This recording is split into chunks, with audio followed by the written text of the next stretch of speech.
Alright everyone, welcome back. A bit of a shorter intermission, but this run was fairly quick to set up. Up next we have Super Mario 3D World 242 Stars by SMMidi. Take it away.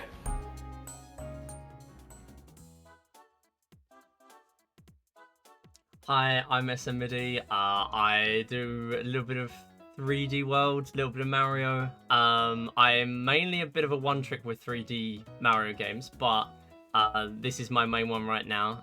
It's a little bit different to most of the 3D Mario series, a bit linear rather than sandbox style games. I am going to get straight into it because I know it's a very long run. So I'm going to go on here and we're going to pick Luigi to start us off. So I'll give a countdown as well. 3, 2, 1, go.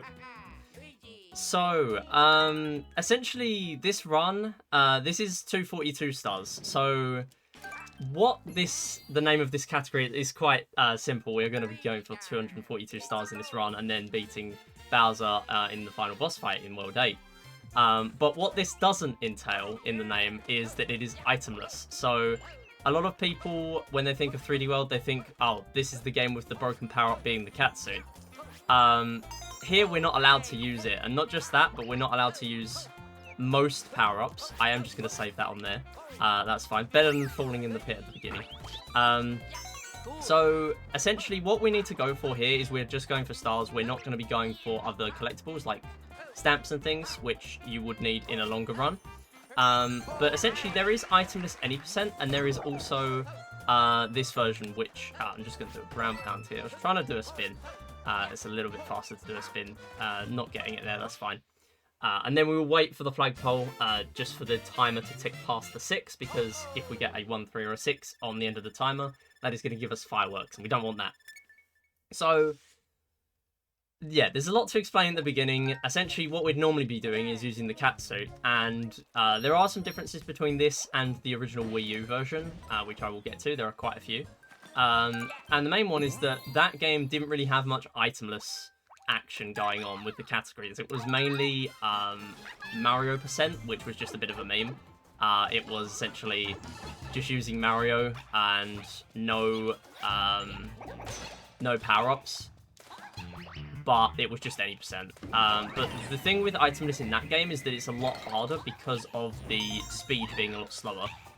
Everyone's base speed is higher in this game, even though Toad, as I'm using now, is the fastest character, and he was in that version too. We'll just let people run into the shell, that's easier. Yeah, he was faster on Wii U as well, however, he is even faster here, and everyone's sprint speed, or everyone's sprint charges faster too. There, actually, we're not going to be doing what we would normally have to do, which is the warp pipe, and we'd normally have to do vertical or diagonal wall jumps. I'll wait for fireworks again here. Because we are going to be playing all the levels, this is all stars, no post-game, essentially. We are just going to go straight through. So we can just go through and grab the stars as usual there. Now, if you're familiar with 3D Marios, you'll probably know that 242 is quite significant because a lot of the games, especially the two Galaxy games, they both have 242 stars. So you might think, oh, that's just sticking in line with that. Well, kind of frustratingly, this game has 243 stars before post-game, and then post-game increases it to 300. Here we're just going to do that, that's fine. Just play fairly safe. There we go. So, what I am going to need to get ready is another controller for this next one. So, there are 3 levels in this game, in this category, where I'm going to need to use multiple controllers, and we get one out of the way right at the beginning on 1-3. Now, I'm not going to start off with the controller, but I am going to turn on the controller during the level. So we're going to start with Luigi, and we are going to use Mario as our second player. Let's get back in the tree. So the thing with itemless is that in this game, because the base speed is a lot higher, we don't need to rely on old strats like cat momentum, which was essentially a way of moving fast on Wii U, where you would essentially cat scratch when you're just about to hit the ground. On this version, what we do is vectoring. So vectoring is just where you jump at different angles. If you're familiar with Bowser's Fury, which is the other part of this game on Switch, then vectoring is very much a big part of that. But we also have crouch boosting. Crouch boosting is also possible itemless. But the issue with that is that essentially you have to do a lot of different inputs in a very short window. You only get several frames to start crouching, let go of crouch, and essentially jump, because when you... Okay, nice. Often struggle with that jump, but that's good. So when you do a crouch, essentially you get a little burst of speed. We're going to grab Mario here and hopefully throw him onto the cloud. Nice, first try. There we go. That took me very long recently, so that's all good. Very nice. That is essentially because we can't get on there with a base jump, so I have to use a second controller, which is allowed in this category, to just throw Mario up there. And Luigi has a higher jump, so we're able to do that with Luigi. So with crouch boosting, essentially when you crouch, you get a short extra burst of speed, which you are supposed to lose, but if you jump straight after within a very small window, you do keep that speed, and you can do that multiple times, build up a lot of speed, and it ends up being very fast. Creates a lot of different strats that are mainly used in ILs. Let's get on the flag. There we go. We have to wait a little bit longer because of Mario, and the moment the level is done, I'm going to disconnect that controller, and then we are finished. So very nice level there. Glad I got that first try. That can be a bit of a nightmare if you miss that, and the player ends up, or the category ends up falling off the map. Often, the first person there, the person that is standing on the platform, so Luigi, will end up bubbling because Luigi is very far behind Mario. But the problem is Mario is about to fall into the abyss if you miss that, and he does end up falling. If he ends up landing on the ground, then you can just set it up again. But if he dies, then you kind of just have to do the entire level again. You do keep your collectibles if you die in this version, whereas on Wii U you did not. But it is obviously a little bit slow to do that. So it's very nice to get that out of the way quite early. We are going to see another 2 levels where we're required to use multiple controllers. There are other levels where you can, where it's technically faster to use multiple controllers, but you don't actually need to get all these stars. Now, as I was mentioning earlier, there are 243 stars in 3D World. However, this version, or this category, only collects 242, and that is because there is a single star in the entirety of the main game before post-game where you cannot collect it. There are some in post-game that you also can't do. But there is one in this run, and that is, ironically, not because of the catsuit. There are a lot of stars that kind of want you to use the catsuit to climb things. We can bypass all of them, but we can't bypass having to light up candles with Firefly. So, unfortunately, this run is stuck at 242. Here, I'm hopefully going to get off nice, and then land in the pipe. As long as you land there, as long as you're holding the crouch button, when you land on a pipe that is fully spawned, that one already is when we get there, you just go straight in the pipe, so that's fine. Don't really have to land in a specific way. And now we're going to see a lot more gyro controls, so I have used them a little bit so far. The main purposes of gyro controls in this run is to stun enemies, get hits on enemies. I did do that on the mini-boss earlier on with the charging chucks. We will also get onto that later, how the different interactions work. But another way is to activate these switches, which I'm going to do here. I'm literally just going to turn on the gyro controls using the R button. On Wii U, I would have had to use... that's a catsuit, that's unfortunate. Yeah, on Wii U, I'd have had to use... let's get up. Nice. Cool. I'd have had to use the gamepad, which essentially means it functions the same, but you have to take your hands off the... Oh, that's bad. And I've taken damage. That's okay. We are coming up to a checkpoint, and that will restore us back to our super form. Very nice.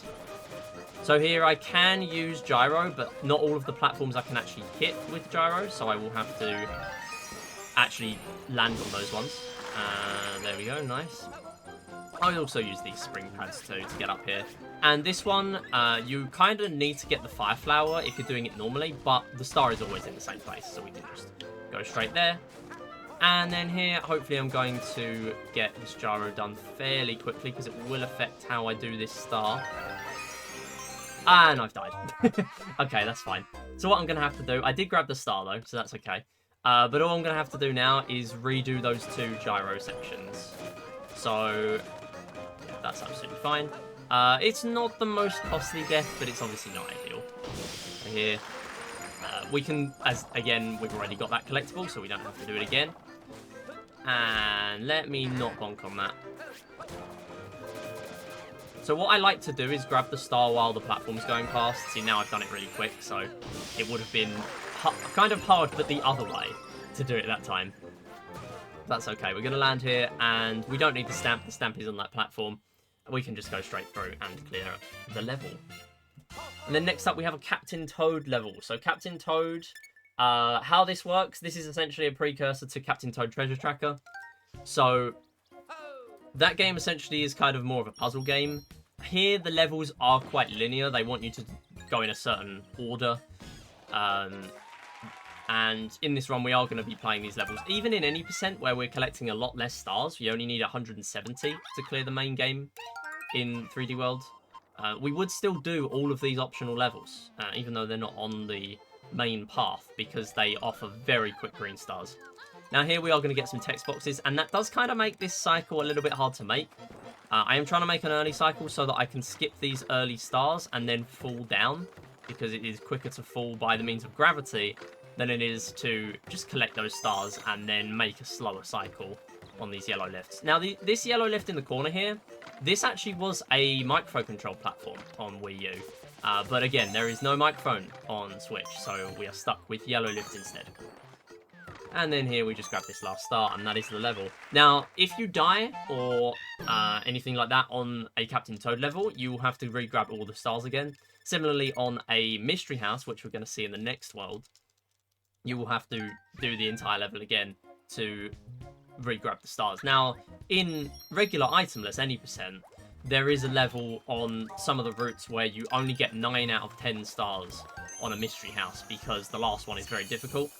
It's not very beginner friendly. And also, if you fail it, it means you have to do the whole thing again. And because it's so late into the run, it's in World 8, it's one of the last levels you play, you can't go and grab a backup star. So I should know early on, we haven't had to use any yet, but if I do need, then I can use mushrooms in this run. Mushrooms are permitted. Any temporary power-ups are permitted. That is the stem. Okay. Did not mean to get that, but that's okay. So essentially, it's kind of in people's muscle memory to grab the stamps because you need them in runs like 380 stars to unlock post-game. The final world, specifically World Crown. You need all stars, stamps, and gold flagpoles. Let me grab this star. Okay, I'm gonna do that, and I'm just gonna try and clip past the star. Okay, the issue now with having no power. Okay, so I could end up dying doing this. I'm gonna go and face the other way. There we go. That takes a while. Often want to make sure I'm there with a power up. Unfortunately, I was not, but that's okay. Recovering it a little bit. The good thing is if you die in this game as well, you do respawn in your super form. So essentially, it's like hitting a checkpoint or grabbing a mushroom. That's kind of why mushrooms are allowed, because it saves you just from dying. Although dying can be quicker sometimes because some levels won't actually offer you a mushroom. Now this boss fight, we're going to try and cheese it using gyro controls again. A lot of things in this game are based on gyro controls. Now, this is kind of our most powerful power-up that could not be taken away. Unless you did a no gyro run. I don't really know if that exists. That would be interesting, but that's a lot of what this run is, using the gyro controls. So, essentially, there you're supposed to hit Bowser's car 3 times for points to appear. Instead, what we did is, every time we got points was every time we hit him in the face. So you only need 3 hits rather than 3 times 3 hits. Which does speed up the boss quite a lot. And you'd need even more hits if you were using something like fireballs from a fire flower or boomerangs. That is World 1 though. World 1 is a very quick one. So we are getting a stamp there, and you can see why stamps are slow now. You are going to get that extra screen. That is unfortunate. That's going to carry over as time loss as we go through. But that's okay. So yeah, a lot of this run is just remembering which collectibles. You kind of just remember all 4 collectibles, the 3 stars and the stamp, as all in one. But here, of course, we just want to make sure we're remembering which one is the stamp so we don't grab it. Now here, I do have small Luigi. We're going to use Luigi again, but I think I am going to grab a mushroom just so we can get started again in a decent way. Now, first off, though, I did not actually want to get that kill. I'm going to do a spin, and the reason I'm going to do a spin here is because we can get over to here very much easier than if I did ground pound. Ground pound is basically the same as if I did a spin there, except with a spin, I can move where I am. Basically, you get a little bit more airtime. There you go, just grabbing the checkpoint. That's fine, we didn't even need a mushroom. And we got another cat suit. Wow, I could use this luck in any percent. That's fine. So I'm just going to run through here, seeing as I'm not getting much going with vectoring right now. Vectoring's kind of hard when you don't have a cat suit, because if you are going fast over lots of different pits, it means you can't really... Let's just stun this enemy. There we go. It means you can't really hover in the air. If you're using a cat suit, you can press X to hover in the air for a little bit. And if you're using Peach, you'll actually get an extra float jump as well. Now, we do get this float jump in itemless as well, but it's a lot more useful to have a cat suit so you can do a lot more dynamic movement everywhere you go. You can still do vectoring and crouch boosting and stuff, but it does limit you quite a lot. A lot less than it did in Wii U. That's why this category exists. Well, it is a very niche category. I think right now there are only 4 runners. But yeah, it's very interesting. It makes itemless a lot more interesting, because itemless originally, it just stops at any percent. So you cut out a lot of the difficult stars. I feel like, although this runs quite a lot longer, itemless is only really about 10 minutes longer than any percent for most people, or give or take 10 minutes. But this, it makes it a lot more interesting because you do have to do those hard stars, even though you do need to use multiple controllers. And there is a stamp in there, so let's not go in there. Here, I'm just going to do some ground pound jumps. Make sure I get on here. These use touch controls, and I fell down again. That's fine. Let's get up here. And let's get on that platform. Let's grab this checkpoint too. Don't really want to get stuck. And we do have to wait for this platform, so I would have had to wait for that cycle anyway.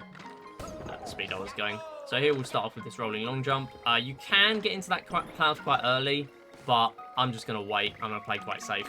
Here, I'm actually getting hit to mini goobers. That's fine. So on Wii U, you would have actually been able to blow into the microphone to just blow them all away. Whereas there, I kind of stood on the lift quite early, so I just made them get on there with me. That's kind of why I got hit, so I do deserve it. Here I'm using these boost pads. These boost pads make everyone the same speed, so they are more useful for slow characters. Essentially, everyone except Toad, I believe, benefits from those. And I'm just going to try and make this cycle. There we go.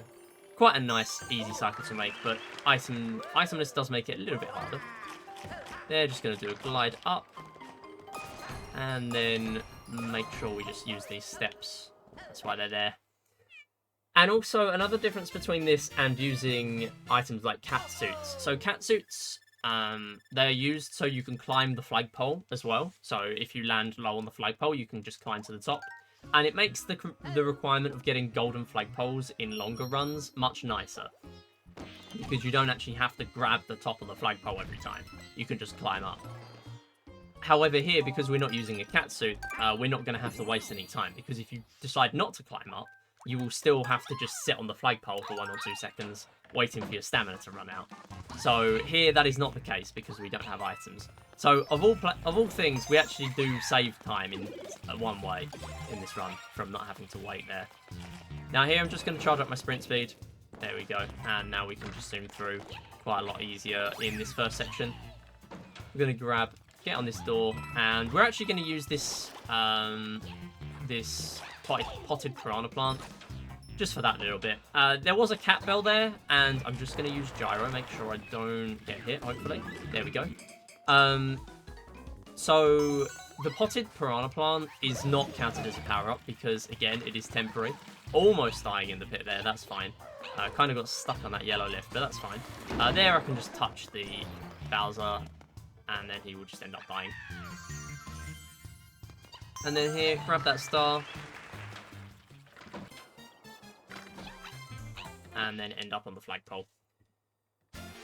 So getting hit there again, that's absolutely fine. I will hopefully be able to get that mushroom back. And this is quite an interesting level. So this is the only level where we would use Mario in a longer run like 380 stars where we would need the stamp. And that is literally just because there is a switch, a stamp switch, that only activates if you are playing as Mario.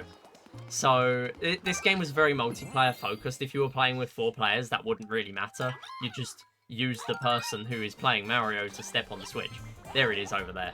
And it actually is the end of one of the shortest categories in this game, I did it %, where you literally just hit the stamp switch, grab the stamp, and Mario says, I did it. And that's where the run ends. So, yeah, there we're not doing it though, because we're not using Mario. Mario doesn't have many abilities, he's just an all-rounder pretty much. He doesn't really have any drawbacks, like Peach being slow, but of course he doesn't have any benefits like Toad being fast or Luigi having higher jumps. Luigi also does quite good vectoring, can build up a lot of speed very quickly with Luigi. You can with most characters, but Luigi is quite simple to do that. And also it is easier to do crouch boosts with him if you are a crouch booster. But crouch boosts are a very high level strat, so I am not going for them here. Very difficult to learn. Some people actually remap their controllers so that you can press the buttons in a specific way to make it so you can do the inputs a lot quicker for their tight frame windows. So now we're coming on to a Mystery House level. As I mentioned, we are going to be playing this, even if it was a shorter run where I wouldn't necessarily need to. Here, 5 very quick green stars. They're essentially little mini-boss arenas in these Mystery Houses. They work similar to the mystery boxes we've been seeing in the actual levels. So we get a 10-second time limit, and if you complete the level, then you grab the star. If you don't, you have to do them all again. There is one other thing though. I am using gyro to grab most of these stars early. As long as the star is on a little green platform, we're going to have to wait for it to spawn in. So I'm just going to hit these using the gyro. I was hoping that it would make it so I only need to hit them once each. But that did not happen. That's fine. And what I'm also using the gyro for is to hit the star as soon as it spawns. If I didn't do that, we'd have to wait for about half a second for the star to stop gliding upwards. And there are quite a few instances where I can do that in this run. Pretty much every star that spawns in rather than... there we go, stopping it there as well, nice. Every star that spawns in rather than just is on the ground already, I will be able to do that and then grab the star a little bit quicker, which all adds up in a speedrun like this. So now we have another mini-boss, and like those little Galoombas, I'm going to try and hit the big Galoombas with the gyro controls, because if I do that, it will mean they only have 1 HP rather than 2. Here, though, I am going to be trying to stun them using... let's do that, nice. I was trying to do a spin there, it didn't work. That's okay, didn't need it. Yeah, so if you hold them using the gyro, it will mean they only have 1 HP rather than 2. But you can have 2 interactions with them. If you drag the cursor over to them for the gyro controls, that will do what I just did, stunning them. But if you tap them, so you press R while your cursor is on them, you will end up having a different interaction with each enemy. So like with the Koopa Troopers I've been doing so far, I've been hitting them directly rather than dragging the cursor over to them. And that means I am knocking off their shell. Or with the Galoombas, I would be... there we go, that's fine. Absolutely okay. I would be knocking them down, meaning they do also technically lose an HP by doing that, but it is better to just stun them. It is faster to do that. So here I did need 2 toads to grab that star. The little P floors you can't get around, but that is absolutely okay. There, the other toad is still alive. That's okay. We're just going to have to wait for a couple of seconds here. But what we are going to do is I'm just going to make sure one of them dies, just because it will make this a little bit easier. What I'm going to try and do is diagonal wall jumps. So diagonal wall jumps here essentially allow me to grab this star without needing 4 clones. So 4 clones is what is intended for this star. I'm just going to make sure... There we go. Wow, that was very quick. Okay, I often struggle a lot with that. That is my run killer to whether I get that fast or not. In fact, that is the best I've done that. So I'm happy with that very much. So you can kind of get stuck there just not being able to hit the diagonal wall jumps. You kind of have to hold a specific angle on the stick. I mean, it is a diagonal angle, but sometimes you hold it diagonal, it just doesn't really work. But as long as you are on the wall a little bit, there I was a little bit stuck, but I did manage to get back to where I wanted to be on the wall, and as long as you kind of know where you are off screen, you can just do that pretty easily. So here we can skip the cutscene, and this is a bit of an auto-scroller, but we do have quite a lot to make sure I focus for, because there is... Okay, not grabbing that power-up. If I grab the power-up, that is absolutely fine. We will just have to restart the level, which is slow, but it doesn't invalidate the run, which is quite nice. So what we do have to watch out for here is we need the cannon box. The cannon box is another temporary power-up. It was actually carried over to other games like Mario Maker after this one. And essentially what we're trying to do is we need to keep this till the end of the level, because if I end up losing the cannon box, we're not going to be able to break the half-broken wall at the end of the level. And here I can actually, quite a funny interaction, you can knock back fireballs from fire piranha plants and things, which is it is very strange, but it is a thing that you can do. There isn't anywhere in the game where you necessarily need to do that, but it is helpful if you're stuck in any sort of bad situation.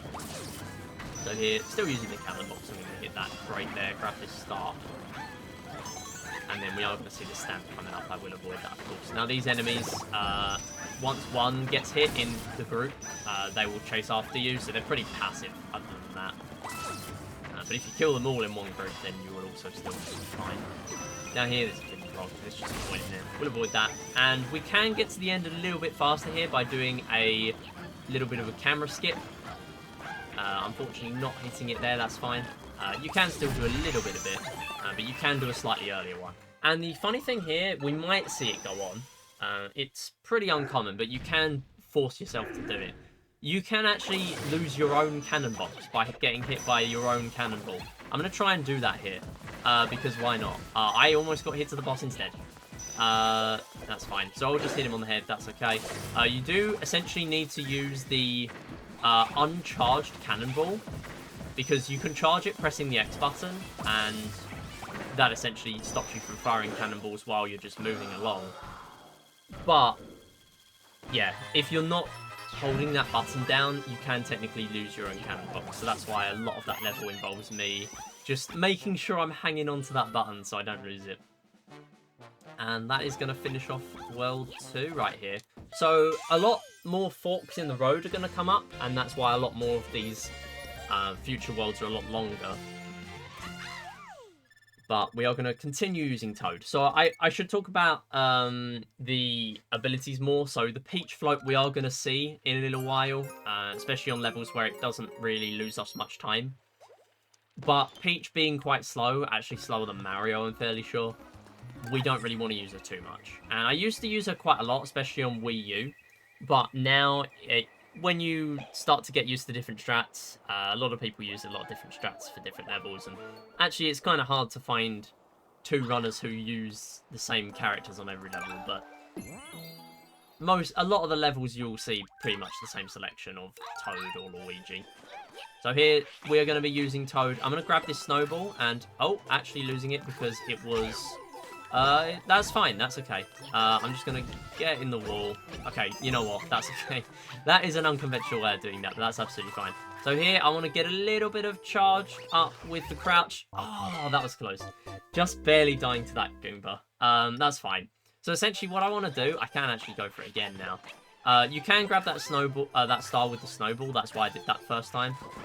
Essentially what I'm doing is just pressing crouch a bunch of times, and it means I build up a lot more speed. There we go. Completely skipping the Goomba that time. It's quite a lot harder to do when you've not got a cat suit, because otherwise you'd be able to just hold... Oh, you'd just be able to press X to float for a little bit longer, and it makes it a little bit easier. But that's absolutely fine. One death there is not too bad. That's because I missed the checkpoint there. Had I hit that checkpoint, we would have been fine. But hitting that checkpoint while you're building up ice momentum is kind of hard. So that is exclusive to Ice, and it was also available on Wii U. Wii U, it was a lot more sillier though, because on Wii U, because it was so slow. Here, the game is a lot faster, the base speed increase and stuff like that. But it is still in this game. Whether or not they tried to patch it, I don't know. They did patch some things in this game, but that did stay in this version. And this one I'm going to be using Toad. I have used Luigi for a while, but Toad does make this level easier, or to play consistently fast. Now, it is technically faster to use Luigi for crouch boosting and stuff, but here I will... Oh, taking damage, that's fine. They're just stunning the box rather than waiting for it to go around its normal route. A little bit faster. So Toad is a lot easier to have a consistent level here. There we go. Getting the itemless version of that trick. So that is bookshelf skip. There are 2 incorrect bookshelves above that one, which you are intended to hit before you then hit the 3rd one, which is the correct one. But what you can do is there's a little tiny part of it where that is the activation box. So what you can do is if you're using a cat suit, you can just dive in the... You can grab the wall and let go and dive in the other direction as soon as you let go. Which is difficult, but it's nice once you've got used to the timing. Here we are going to need to go on this sofa. We can actually grab the wall if you have enough speed going up to that there. They're not having enough speed though, that's fine. We can just use the intended route. Grab the star that way. So yeah, you're intended to hit those bookshelves in a specific way. But even in itemless, as long as you are able to hit that tiny little space, you can still end up getting that skip. And it saves a few seconds. Also in itemless, because you would have to climb up the bookshelves, it kind of makes it a bit slow, especially for me. I do find it quite difficult to climb those, climb rounds, do it the normal way without either a cat suit or doing that skip. So it does kind of save me a little bit more time in that case. So here we're going to have another Captain Toad level. They're going to be appearing in the odd-numbered worlds, and mystery houses are in the even-numbered ones. And this is another 5 quick green stars. But what we are going to see is, well, some people use a 2-player strat. I will not be doing it, but essentially it involves the bubble mechanic. So in this game and a lot of other games like 2D Mario's, a lot of the recent 2D Mario platformers, you will be able to, just barely avoiding that enemy there, nice. You're able to bubble if you're playing in multiplayer. Essentially what that means is, let's go up here. If you have one player on the grass there and one player all the way in the other corner on the water, you can press the L and R buttons to bubble to the other player. Essentially it just carries you over in a bubble where you can't get hit. And then you can press A to get out of the bubble, or someone can jump and hit you. Although in Captain Toad, he can't actually jump, so I guess that's not the case here. All we're going to be doing here is just skipping that little corner there, as long as we don't fall off. If we fell off, we'd have to redo most of this level again, which is a bit slow. So with the bubble, you can actually unbubble halfway through while you're traveling to the other person. And if you do that while you're on the little grass bit there, you can actually skip some of the level. You can go in that clear pipe, and then with the other controller, you can grab the stars at the bottom. It does save an unreasonable amount of time on that level. If you do it twice, in both the places you can do it, does save quite a lot of time. Here we are going to be playing 3-2 though. And this is another auto-scroller. We will be using Peach just because it's an auto-scroller, it doesn't lose us much time to use Peach. And also, it's just a little bit safer to have the Peach float. So the only time save I can really have here... Oh, that's not a great start. Let's just grab the mushroom then. That would have been a catsuit had I not have taken damage. And again, mushrooms are fine in this run. So, essentially, the only time save I can have is in a minute when I'm grabbing the green star at the end of this section. So this section goes on for quite some time. There's not really much we can do here. All we can really do is not die. Obviously, taking damage wasn't great as well because we got a few frames of nothing happening, really, where the game sort of freezes, as in most Mario games. And the same with the power-up, it actually did freeze the game for a little bit. So I lose about a second for that. I'm just going to make sure I stay on these platforms, and then here is where I'm going to hopefully grab this star early. So I want to make sure I don't go too early, though, just to play safe. just going to wait one more cycle. There we go. Grab this star, and then move on. So that star, you actually do have to wait for it to spawn. Some things in this game you can actually just bypass just by getting there early, but with these boxes and the stars, you do have to wait before the camera pans to a certain point for you to do anything. So we do have about another minute of not too much going on here. The only other thing is making sure I grab this green star.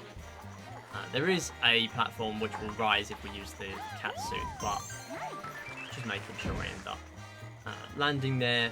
We can just use a spin jump or a ground pound to grab that green star. Not really much of a problem.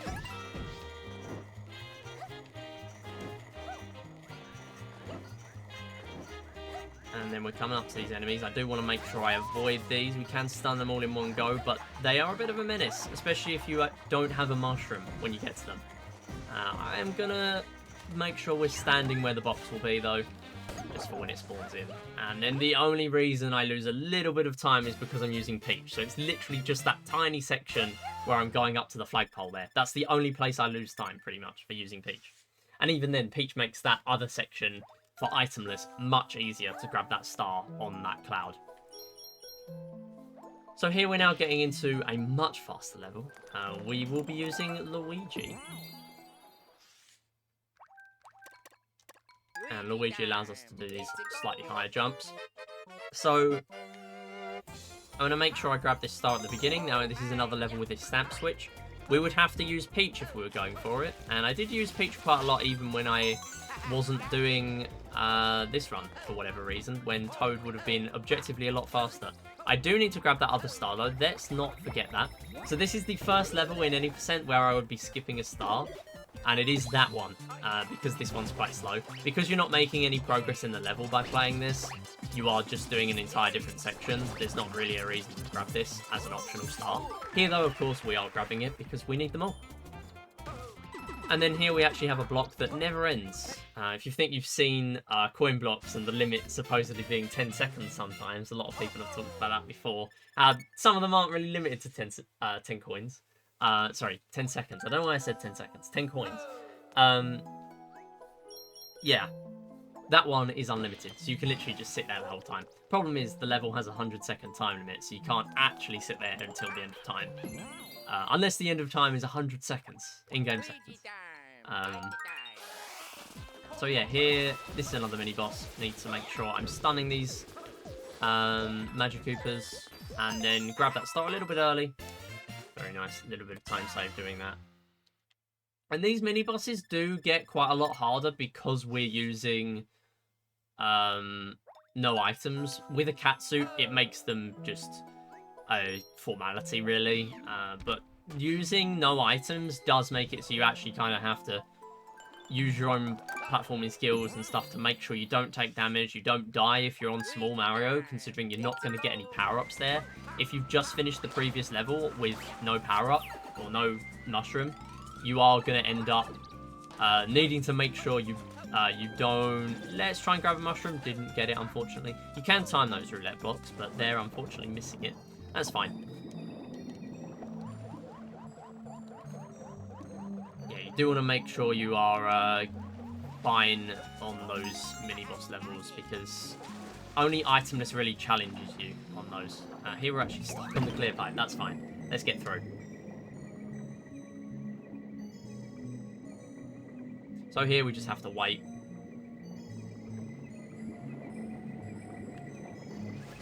And then we have a checkpoint. So the only thing really going on in a water level is the deep dive. So in this game you can actually hold the dive button when you go down. We're actually going to have to take a little bit of a detour here.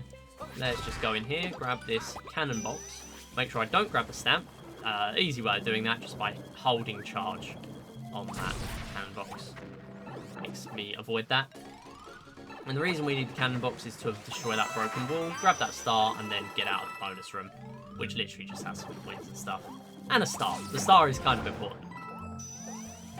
So that is another star we'd skip at any percent. For obvious reasons, you have to do 2 detours to get that one. So, very much not worth grabbing.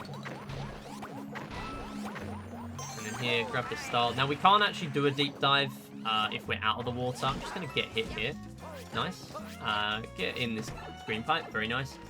And finish off the level. So I'm going to try and grab as low on the flagpole as I can, because if you're high up on the flagpole, because the Bowser flag just disappears in this game when you hit the flagpole, you have an incentive to go as low as you can. There are some Mario games where that's a thing, but not all of them. But this one, you do actually want to be hitting as low on the flagpole as you can. Sometimes you do want to get golden flagpole, but especially when you don't have catsuit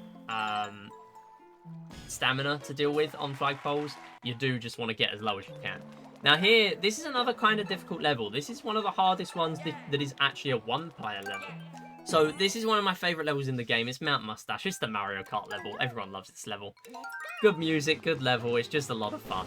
However, it is very hard in this run to do this level. And here I'm actually using the Peach Float to just stall myself in the air, pretty much. Here, all I need to do is hug the wall after grabbing that star, and we will get in the box and avoid the enemies.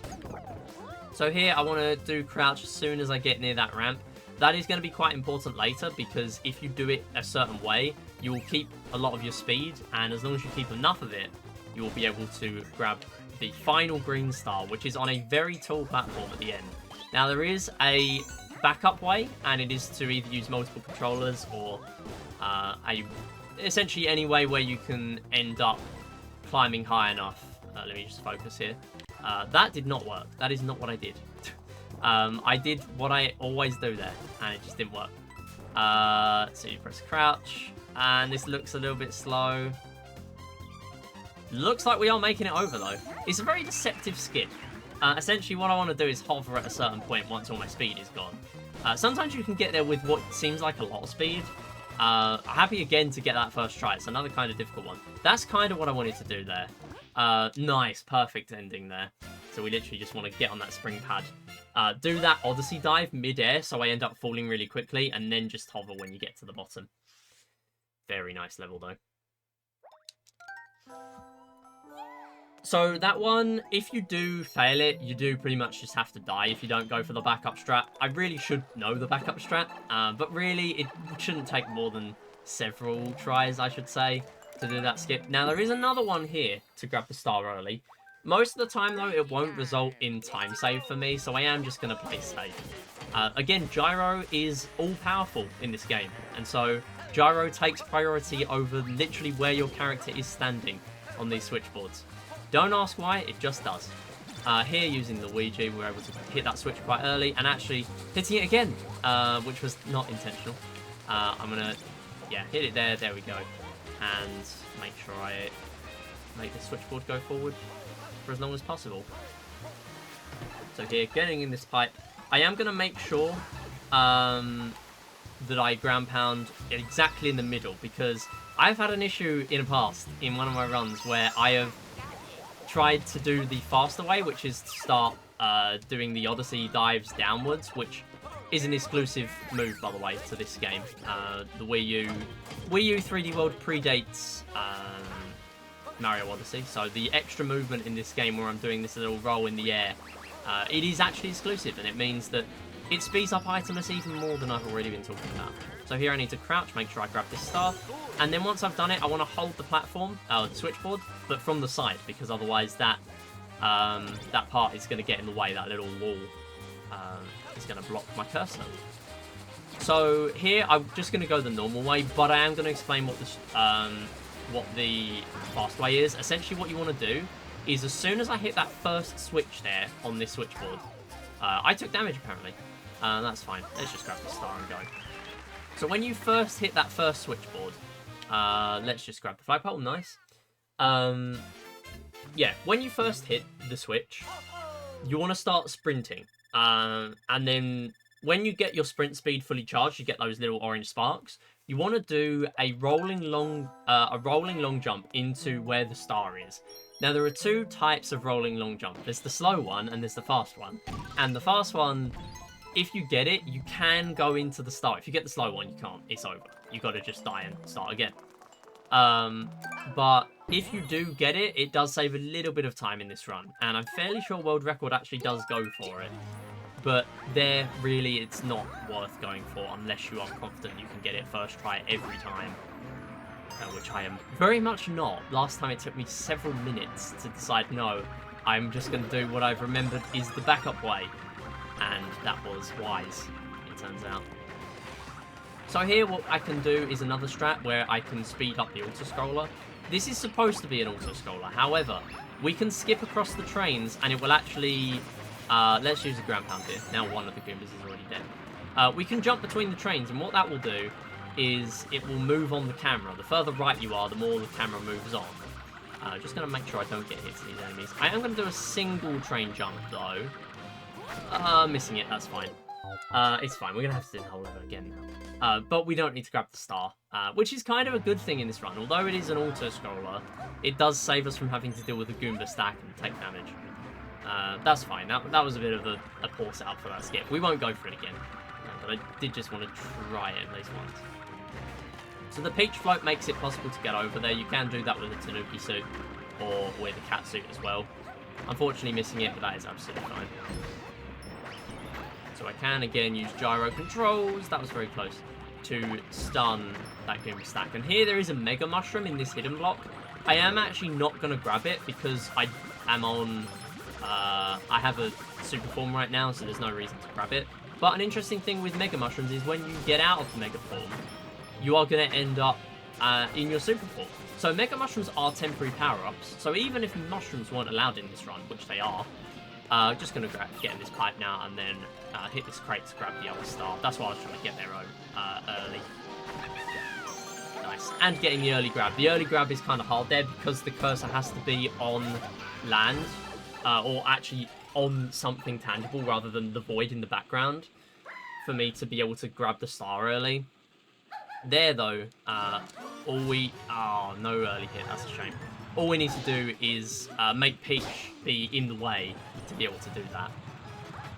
So here, I'm trying to go for the early hit at the beginning. Essentially, you want to either do the rolls or you want to do a rolling long jump. Let's not get hit.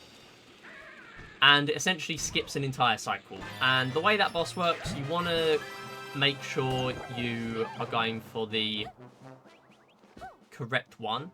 However, the way that boss works on Wii U, on cycles 2 and 3, there are lower smoke trails for the correct pom-pom.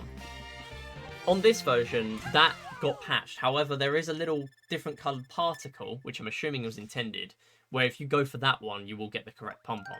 Now, I do get it correct sometimes, but I don't really know the exact setup to do it, so it just sort of happens and then doesn't happen sometimes. There, I actually didn't get any of the 3. And even if I was just going from pure chance, the first one has a 1 in 3 chance, and I still missed it. So, I'm convinced I don't really know the timing, I just get it by the pure luck chance sometimes. But it's absolutely fine, we're finishing up the boss there and moving on. So now we actually have an extra mini-boss to fight. This is 3-B, it's Histocrat. So I'm going to use Luigi. Luigi is going to allow us to have a slightly higher jump. Now, this boss is focused around the cat suit, and the cat suits are actually going to be available to us during the boss fight. He's going to spawn in snakes with plates, some of them without plates. If you hit a snake without a plate at the top, you are going to get hit.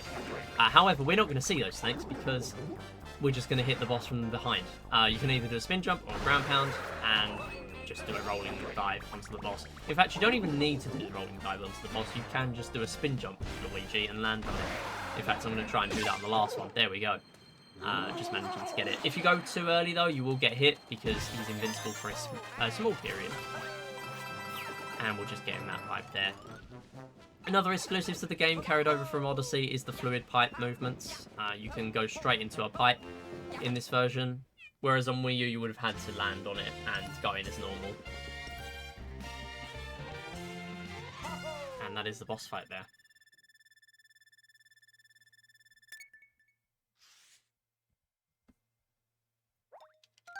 And then we're moving on to World 4. So World 4 has a lot of interesting route differences in Wii U when it comes to any percent. Of course, here we won't really be seeing much of that go on because we will be playing every level. But essentially, in any percent, we'd have had to play Four-Dash Mystery House because it has 10 green stars, 10 very quick green stars for us to grab.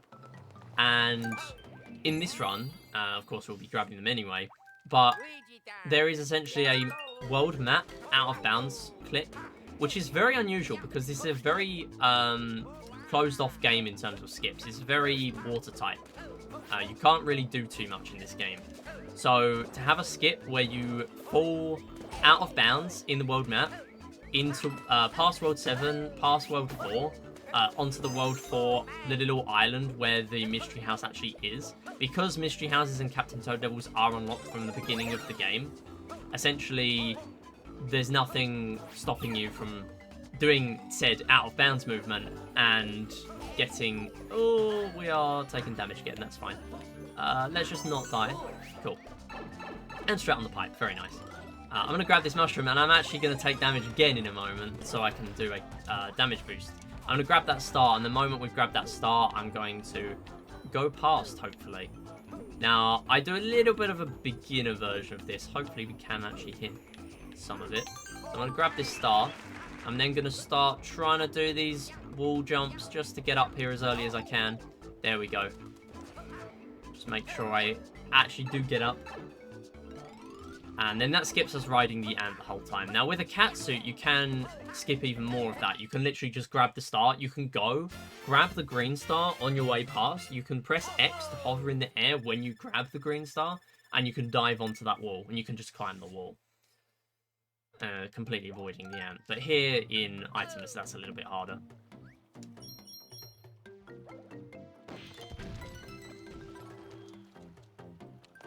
And then here, 4-2, we're going to be using Luigi again. Luigi time! Let's go! So it is a little bit concerning that I am only on small Luigi. We are going to have to deal with that for the first part of the level. Which could be a problem because there's a lot we have to deal with at this beginning stage. I'm going to just hit that piranha creeper, get it back in the hole. Just be safe here. So there are consistent things you can do, like the movement I just did there. There's the checkpoint, that's absolutely fine now. We're back up to super form. So I'm just going to make sure this is in. There we go. So they are just going to keep going in and out. I'm going to avoid that stamp, very nice. I'm going to try and time this. Nice, there we go. So there is a consistent timing to get the catsuit there. The catsuit on that item box specifically is directly after the mushroom. So when you want to go for the catsuit, what you want to do is you want to do it as soon as you land. If you do it just before you land, of course you're going to get the mushroom. Now it's still quite a precise timing, especially because I think that's the first time I've hit it in a run. It's not necessarily needed because every time on most question mark blocks, as long as they aren't intending you to specifically get a higher tier power up like a fire flower to break some crates or something, you are always going to get a mushroom if you are small. And also a checkpoint is going to get you back up to your super form as well. So there aren't really many instances in this run where you can actually hoard super mushrooms. But from roulette blocks will get you whatever it is on at the time. So it's quite nice to know your roulette block timings. Again, not really be all and end all in this run. Actually, some item boxes do have mushrooms and only mushrooms. So you can also use them to your advantage too. But you can only hold one item in base 3D worlds. We're actually not getting the fast start. That's what happens when you don't get the fast start. It's really not that slow, but it does help you. It definitely does help.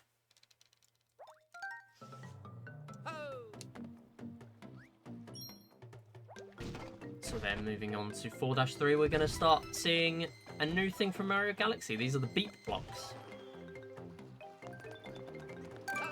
And these beep blocks, essentially they change with the timing of the music. And the music actually does pause because of that whenever you grab a power-up or anything. Just falling through there, that's absolutely fine. As long as you are able to wall jump like I did there, you can just phase through the blocks. Which is quite forgiving by the game, to be honest. There, I'm just going to go out of my way, grab that checkpoint. Oh, and I'm glad I grabbed the checkpoint. That one's really not worth grabbing. But there, kind of was. I'm going to be honest. That lift there, we only need to use if we're grabbing the stamp. So that's fine. And then here we are actually going to grab the power-up of choice on this level, the double cherry. See, this is one of those levels that I was talking about where we actually can't really get mushrooms. The main power-up here is the cherry.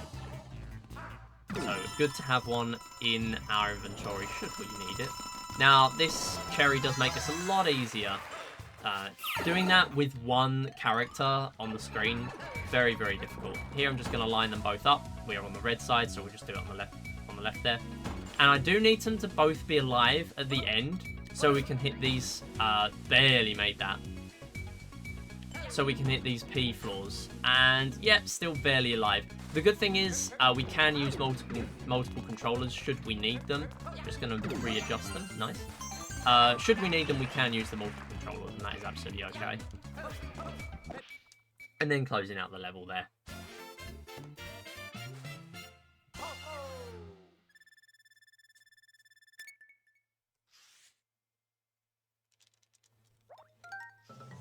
Alright, next up is 4-4. This is another interesting one for skips. We are not going to be seeing the skip here because it is a ridiculous strat to go for in Itemless, even if you're using Peach. So what we're going to do to compensate for that is we're going to use Luigi, because Luigi is going to do the rest of the level fast. I will talk you through what the skip would have been when we get there, but essentially the rest of the level is fairly normal. We're seeing a lot of these trampolines. I want to make specific cycles if I can. Especially this one, this initial one for the green star. It's a little bit of a slow start, but that's okay.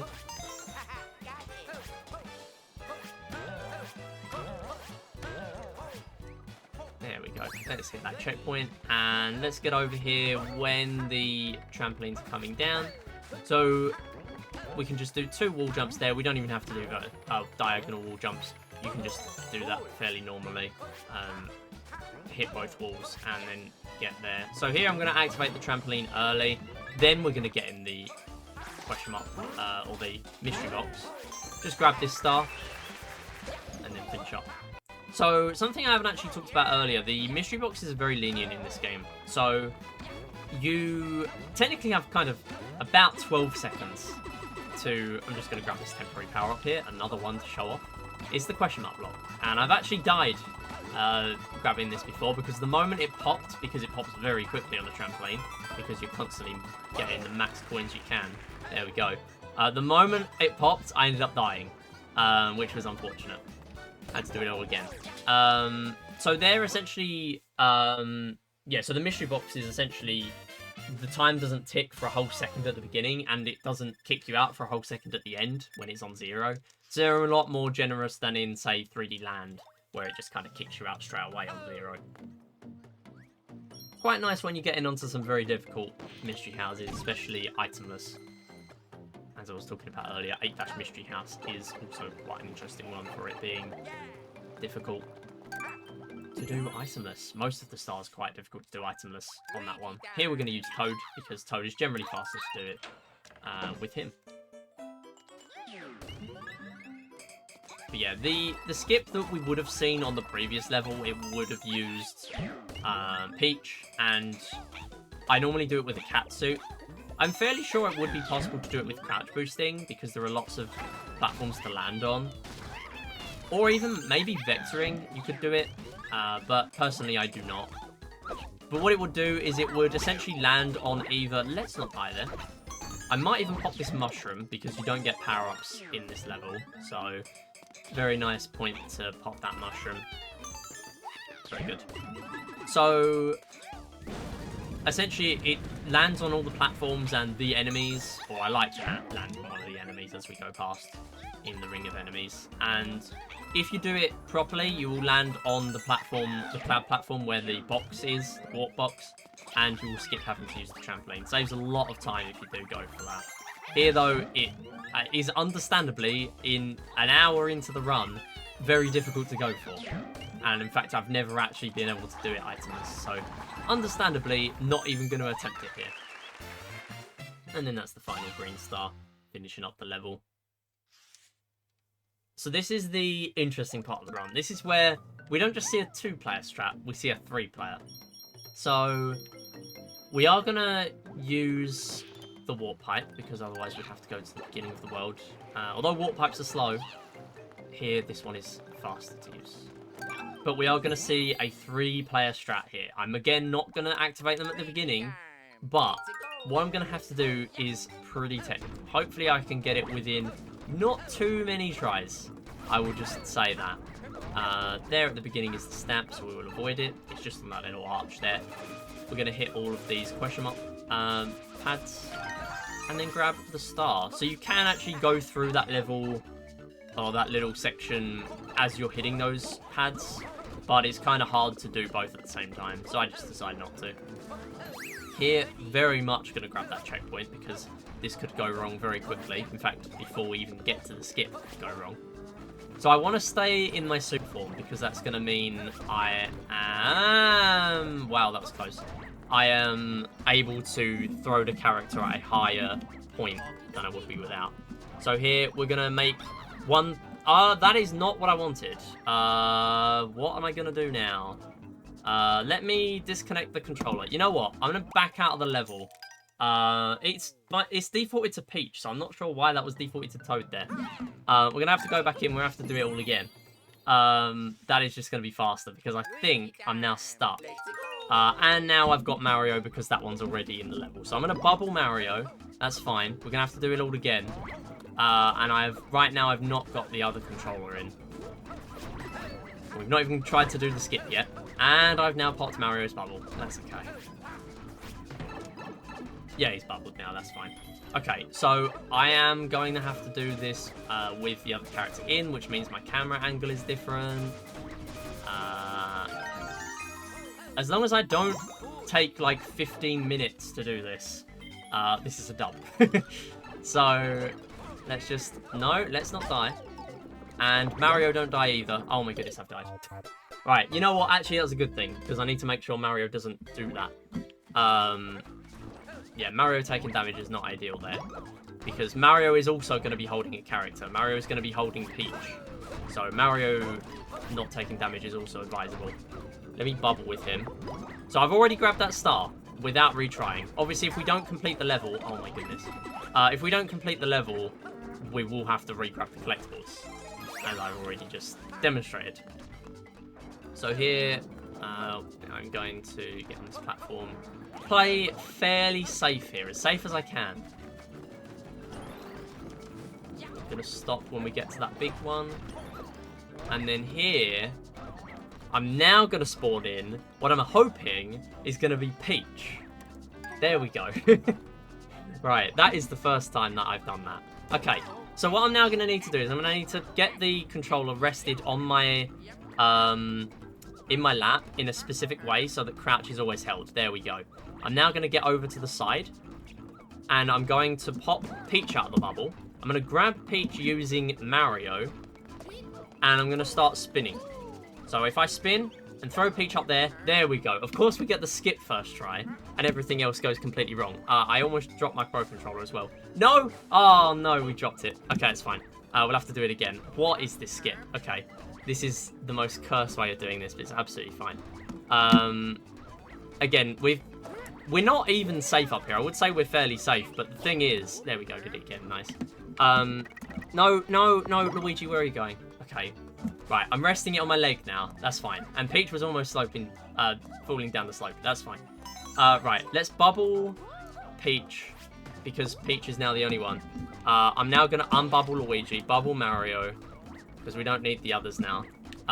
Can you bubble, please? I'm pressing the buttons to bubble. That's fine. You can just stay there. It just means it's a bit of an awkward camera angle for a bit. There you go. Now he's in the bubble. Okay, that is probably the worst everything could have gone there. But you know what? We're fine. We grabbed all 3 stars. So because that one is technically possible, of course, it's a massive pain to do that. For one, you have to have 3 controllers.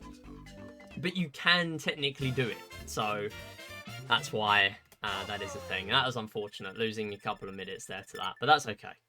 The rest of the run was going too smooth. There, I'm just going to disconnect the other controllers, make sure they go away as soon as I end this level now, so we don't have any more technical problems.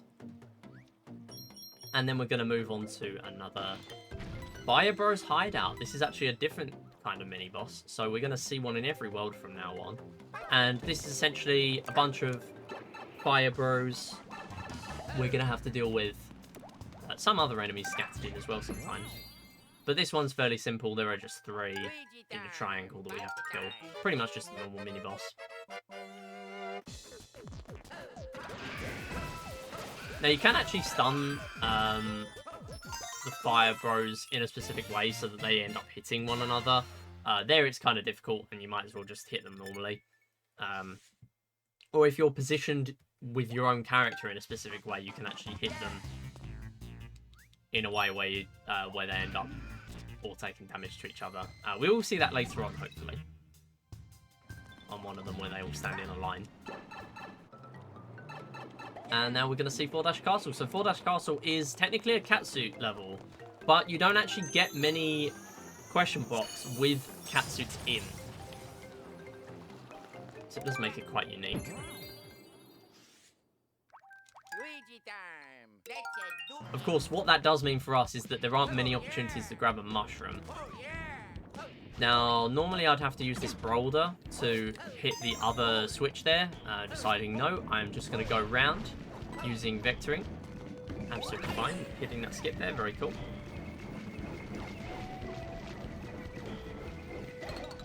And then into this question mark block. So again, using these boulders, having to hit these P switches. So you could use multiple controllers to hit those if you really wanted to, but there's not really a reason for us to do that because you have to see the score screen at the end. So unless it's way faster, you don't really want to be doing that. Now here, I was talking about how mushrooms are kind of rare in this level because the power-up specifically is the catsuit. However, you do get a mushroom there. I don't know why it's just defaulted to only a mushroom for that one specifically, but you do get one. So here, what I want to do... Oh, that's a shame. So I want to make sure... I want to lure the boulder as far away as possible, the boss, from the other one that I stunned. So essentially, when he does his attack phase, it's going to spawn in 3 boulders. But at the beginning, on this version of the boss fight, there are already 3 there. That does mean it's hard to actually keep them all to the side and get a 1 cycle. So you need 3 hits, but there are 3 boulders to hit him with.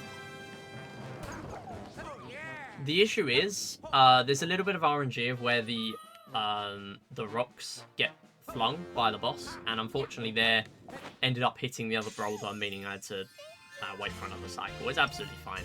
Doesn't lose too much time.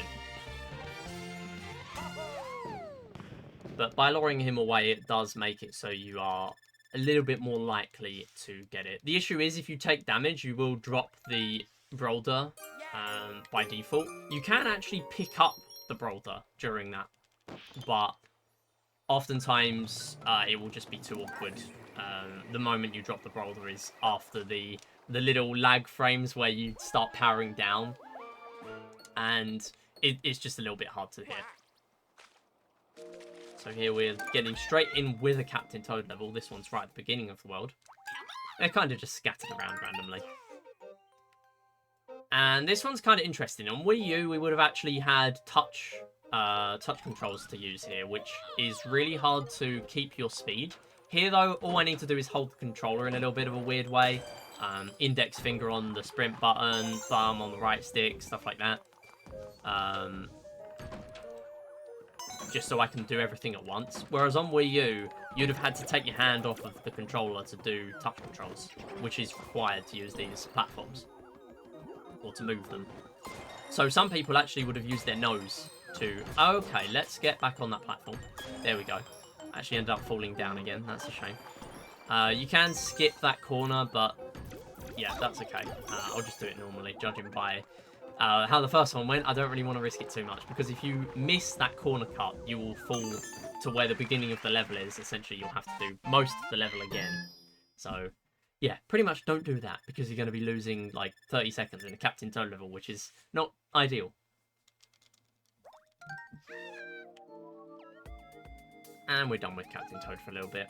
Now, another thing to mention with Captain Toad. Captain Toad, for some reason, they made it possible for you to use A rather than jump, because he can't jump. they made it possible for you to grab things out of the ground, stuff like turnips like you could in Super Mario Bros. 2. Whereas, for all of the Captain Toad levels in this game, all 6 of them, 4 of them we're going to see in this run, we can't actually grab anything out of the ground. Literally nothing can be interacted with in that way in this game. Captain Toad Treasure Tracker, the actual Captain Toad game, you can do that. But for some reason, they added it to this game, even though it had no purpose whatsoever. Can we actually get into the wall, please? There we go. I keep on doing the movement a little bit too slow. So here, these actually don't line up perfectly. There, I actually had to readjust myself a little bit just to make sure we combo them all. Actually, it's kind of hard to combo them all anyway.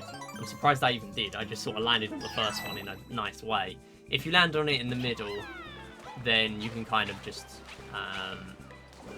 combo them all quite quickly. But if you land on it a bit awkwardly, then the rest of it can kind of be a little bit difficult to navigate.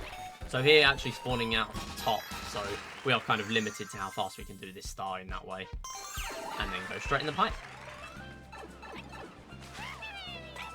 So an interesting thing to mention is in other runs, or specifically mainly as a challenge, you might even try to skip collecting those keys to use that warp box. Here, because we're grabbing all 3 stars, we are not going out of our way too much to grab all of the keys. You can technically do it, but you'd have to use either crouch boosting or you would have to use shell jumps. Shell jumps mean you can, speaking is hard, mean you can actually do it itemless. Well, not very easily, but easier than with crouch boosting. But just because it's possible doesn't mean you should do it. Although that is pretty much this run simplified in one sentence. So, yeah, maybe I should not be saying that. And finish up the level again, waiting for the fireworks there because that 6 is going to get us a 6 fireworks, which is going to lose us a few seconds. So just waiting for the 5 on the IGT there to close the level. And next up is 5-3. Now, 5-3 is actually one of the only statue levels we would be playing in any percent. We'd actually go out of our way to make sure we have enough stars when we get here in an any percent run, so that we unlock this and play this rather than 5-2. We would completely skip 5-2 in any percent, and you will clearly see why in a moment, because it's not a one-screen puzzle, but it's basically one screen, if you're familiar with Mario Maker. So here, I'm going to ground pound that spot. We're going to end up grabbing this green star. Actually, grab it would be nice. And here, even though we're doing this itemless, we can literally just do a ground pound on a wall jump to go around there. Actually, my jump didn't come out there, but this is probably one of the least costly deaths in the game. I've already got all 3 stars, so all I need to do is go over to here again and grab the flagpole. There we go. 10 IGT because I spawned in with the 400 seconds again. And you can do that even faster if you're not going for any stars, as you can tell. Or if you've got power-ups, even faster. So, clearly, pretty clear as to why we would play that instead of 5-2 in any percent.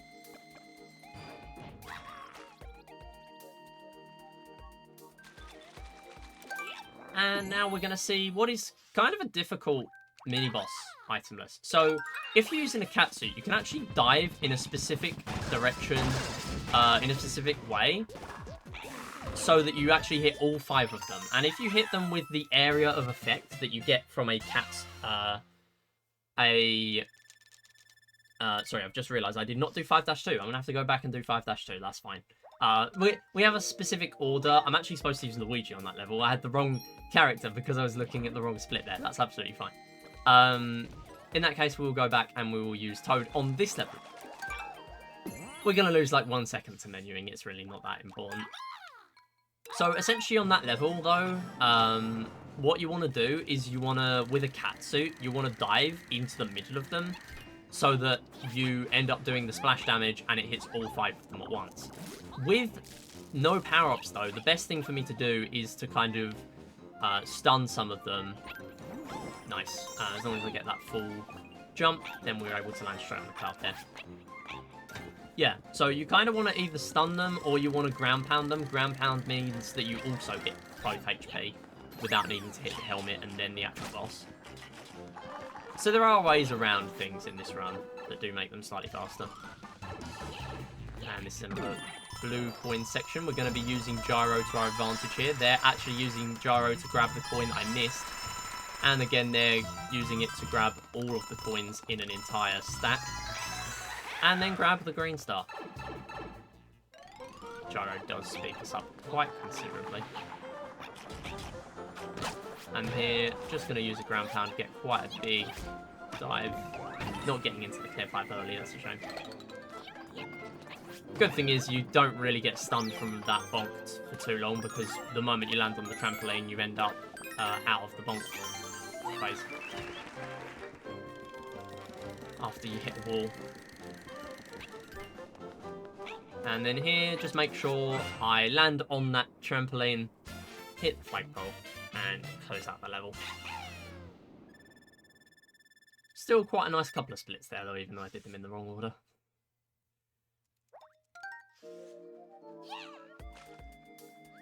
And next up, we're going to be seeing a catsuit level. Again, very much a good level if you want to practice your movement, your vectoring, crouch boosting, whatever you do.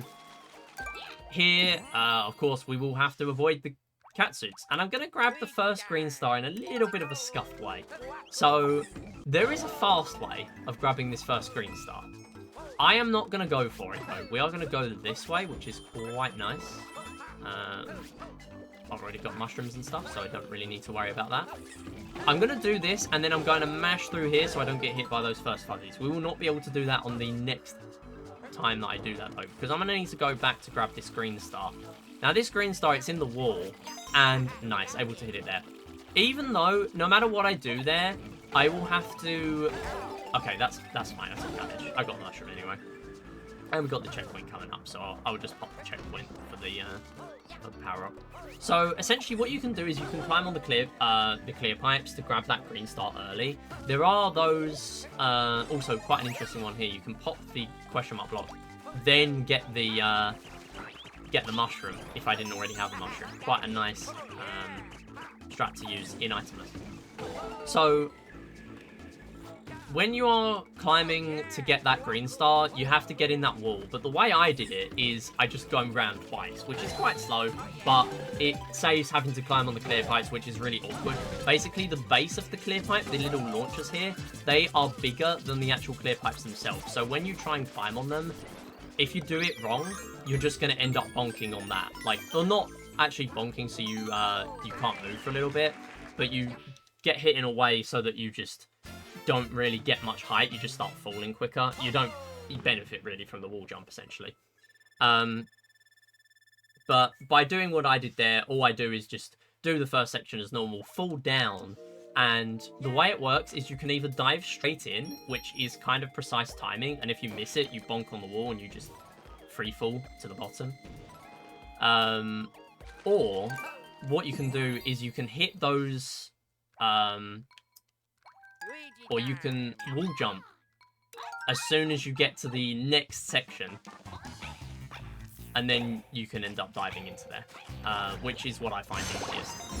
What you can also do as a little backup, if you do it too late, that jump, is you can hit the hidden question mark blocks there, and then what that means you do is you'd have to go around again to grab the star. In that hidden wall is a stamp, so I won't be grabbing that. Barely avoiding the abyss there. That was very interesting. I got the clear pipe sound effect, but I went in the cloud. Sure.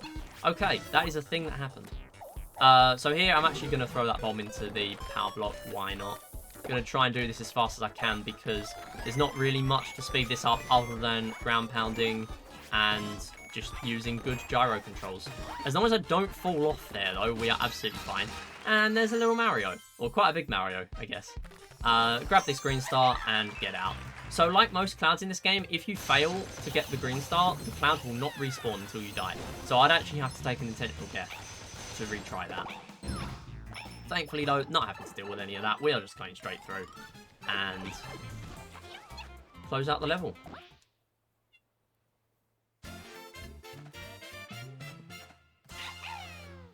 So now we have another Fibro's hideout to deal with. This is quite an interesting one. I believe this is the one with the Goomba stack. So there's a Goomba stack we're going to have to deal with here, and 2 very high rising platforms to climb onto the same height as the Fibro, which is on top of the Goomba stack.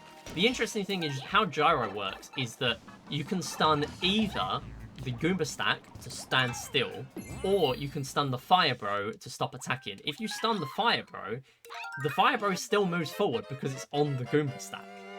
You can technically stun both if you kind of do it in a certain way. I'm just going to stun you there just so you're not going to kill me. Did take damage, but that's not too bad. So yeah, just getting on that right platform there, letting the Fibro... Obviously, I can't stun the Fibro while it's off screen, so unfortunately that is why I did get hit there, but that's okay. Moving on though, we will get out of this green pipe, not a clear pipe, and we will move on to 5-6, which is another Mario Galaxy reused thing, which is these little flip panels. We're going to use these for the main level, but also a green star in a moment. A new type of green star we'll be seeing as we go through the rest of the game. Very nice vectoring there as I went through. Normally I'd have to do an extra jump on another platform there. I saw how fast I was going. I thought, you know what, I could actually just get onto this platform here. You kind of just wing it when you're going for that, or at least I do, because I'm not very consistently getting there with high speed. So here, this is the green ball star. Essentially what I want to do, very nice there, is I want to hit the P-switch, and the green, the ball is going to fall from the background from a height, and if it falls onto the P-switch, then we will, let's just not die here. And also, let's not lose the green coin. Again, I'd have to die and retry that if I failed that. So, yeah, the green ball style, the good thing is if I fail that, you can just go in and out of the pipe and then retry it that way. But because the ball is in the background, and we are in the foreground, we can't actually do very much there. We kind of just have to use jumping to change when which flip panels are active. And that's the only thing we can really do in terms of control there. We can't even use gyro because gyro doesn't get over there because there's a little wall in the way. They even thought about us gyro abusers. So here, what I'm doing is skipping both staircases by doing a few jumps, quite a lot easier because of the base speed increase in this version. And then here, just taking the, not getting the checkpoint, that's fine. It's a little bit risky, but we'll go with it. Yeah, not taking that, or taking that corner in a certain way so that okay, this is bad. Let me just go the normal way.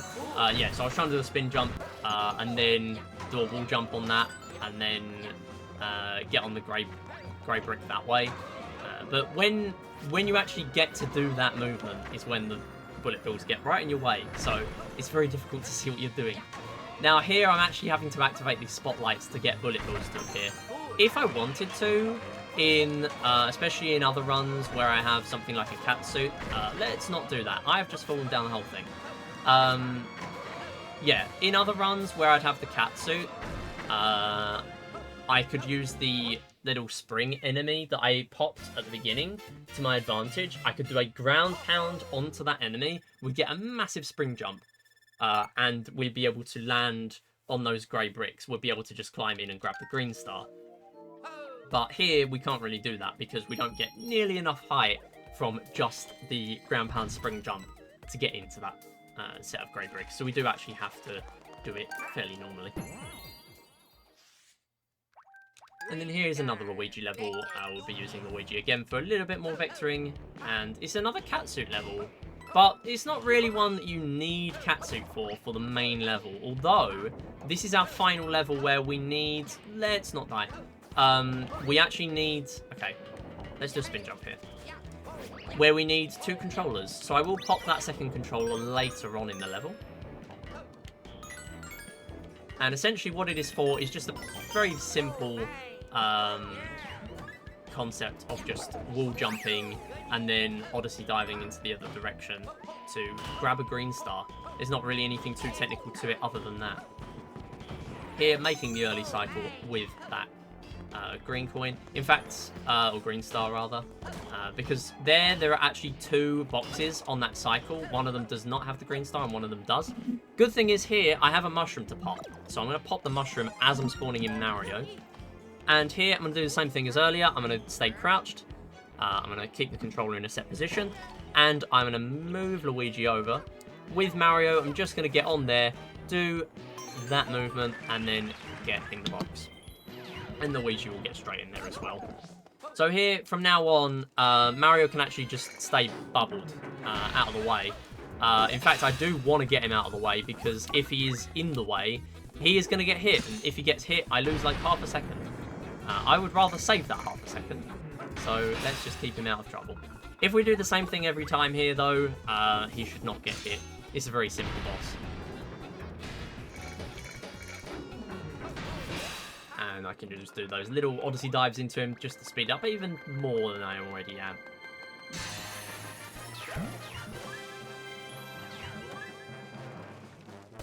And then we're closing out the level.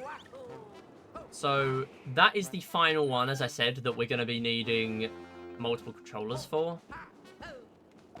Oh, getting fireworks. That's a shame. All right, we're going to disconnect that controller, and I am going to keep them around, the controllers, just in case I need them.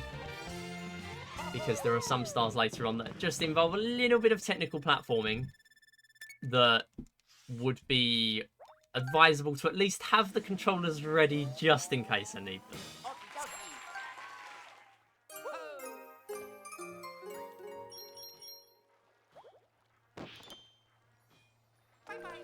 And then, because I disconnected the controller, Mario instantly disappears.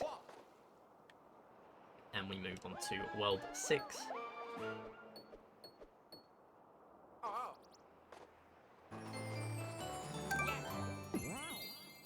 So this one now, this is Clear Pipe Cruise. I'm going to try my best to skip some of these clear pipes. I'm going to skip this one at the beginning to start off with. The reason for that is because you can't keep momentum out of clear pipes. And also, stuff like warp boxes and the mystery boxes, you also can't. Whereas on Wii U, you actually did. So it means we can just get in this box. Although it would be better if I went round, because I am... I've not got a cat suit to save me when I inevitably miss the platform and have to grab the wall. It's just not worth going for. You would have to have a lot of speed going up to... or you'd have to get out of the clear pipe first, and then you'd have to build up a lot of speed, is the issue. So it is just a bit difficult to go for. Here, gonna wall jump off of that clear pipe and the wall. Getting a diagonal wall jump there, actually. Making sure I can get up there. And here, we're actually going to need to use this fire piranha plant. I'm missing it. Okay, that's fine. So, because I had a mushroom, that was absolutely okay. But there are 2 ways of doing that. So what you can do is well, I guess there's 3. That one wasn't the intended way. The way I did there was I tried to do the strat where I climb on the clear pipe and I miss, which is obviously not great. Here, I'm going to try and do a spin so that I can go round, and I died. Okay, whatever, we'll do it the normal way then. That's fine.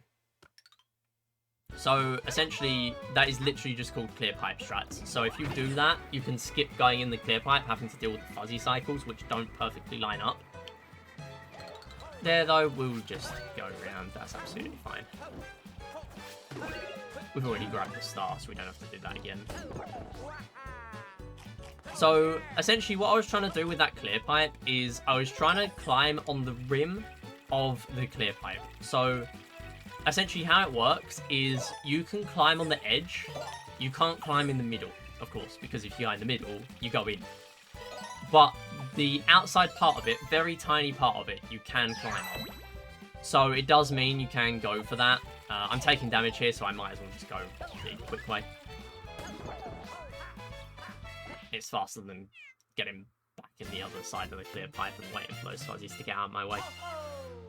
So, instead what I did there is I ended up hitting the spike ball. And the reason why you can't go in from the normal way from the beginning with those spike balls is because the spike balls will just throw you straight out the other way again. You can't, like, phase through them. Which kind of makes them more powerful than, like, Bowser. in Super Mario Bros, I guess. But anyway, I digress. So what you're intended to do is the fire piranha plant is supposed to shoot fireballs into the spike balls so you can go in there, but if you climb on the clear pipe, it's a little bit faster. Of course, it's not faster if you end up taking damage and inevitably dying after that, but I say it was still worth going for, right? So here, in any percent, we'd actually be skipping that that shipwreck that I just went into. So this shipwreck has a star and a stamp. Did not stun them for long enough, that's fine. Or I didn't stun them at all when I got there, to be fair.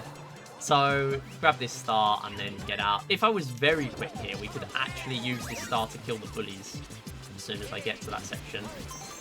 But I'm probably not going to have it. Even though that was quite fast, I still didn't have it when I got there. It's kind of a crouch boosting strat to get there at that speed.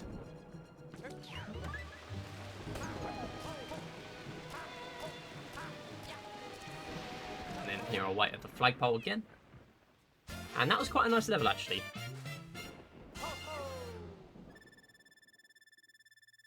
So in any percent, we would have skipped that shipwreck simply by just climbing on the little parts of the little planks that are on the other side, which you can just climb on as if they were platforms. They're just a little bit sloped.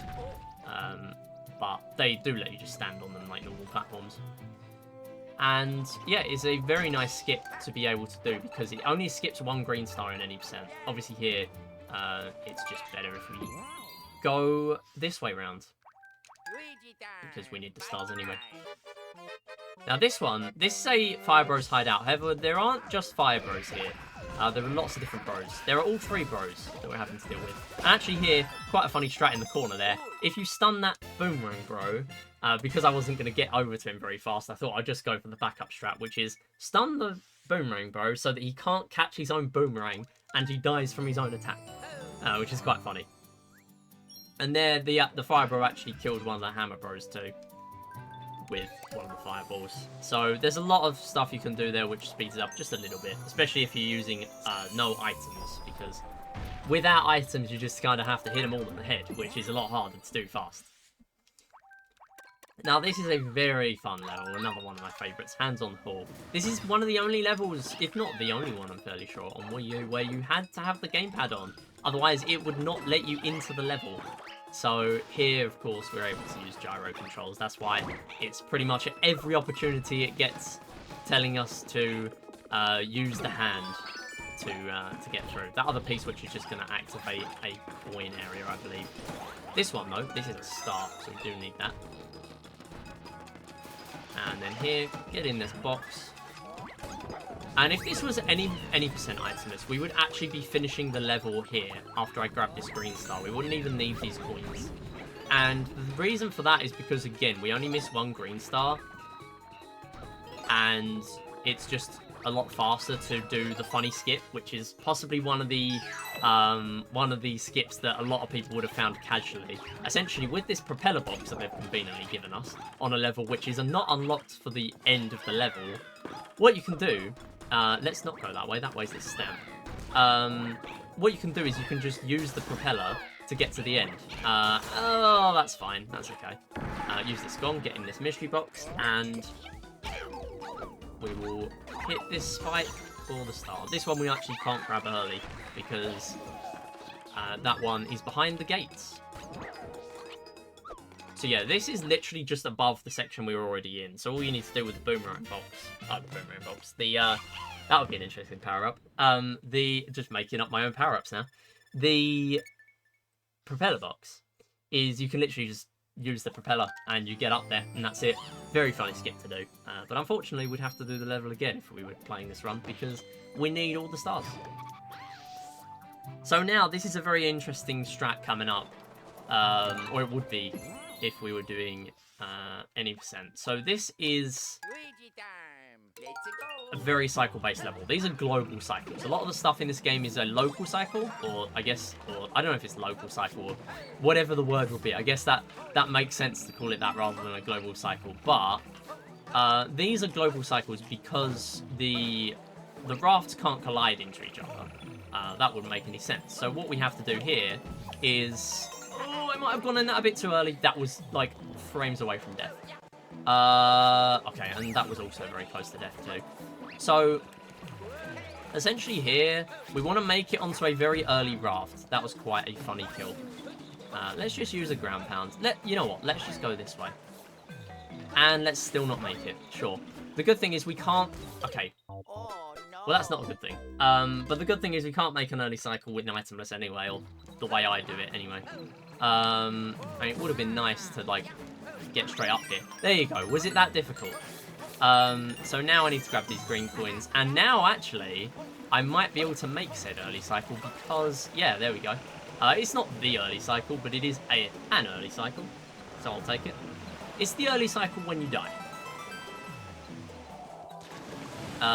But essentially, with a catsuit, you can do lots of different technical stuff in this level. Let's not do that. So here, what I want to do is bonk straight into the wall, grab that green star, and move on.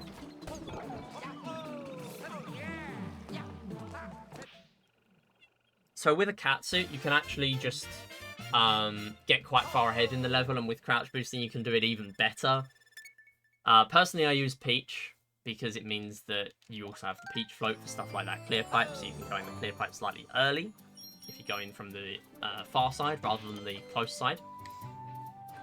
And by making every early cycle there, it is slightly faster for each one you make. But even when I'm going for the early cycle there, I never call it first cycle. That is because there is a lightning cycle that you can go for with crouch boosting. And if you manage to hit that, unfortunately the boss here going round, that's a bit slow. Yeah, if you manage to hit that one, you will end up with... Oh, what am I saying? I'm getting distracted on the boss too.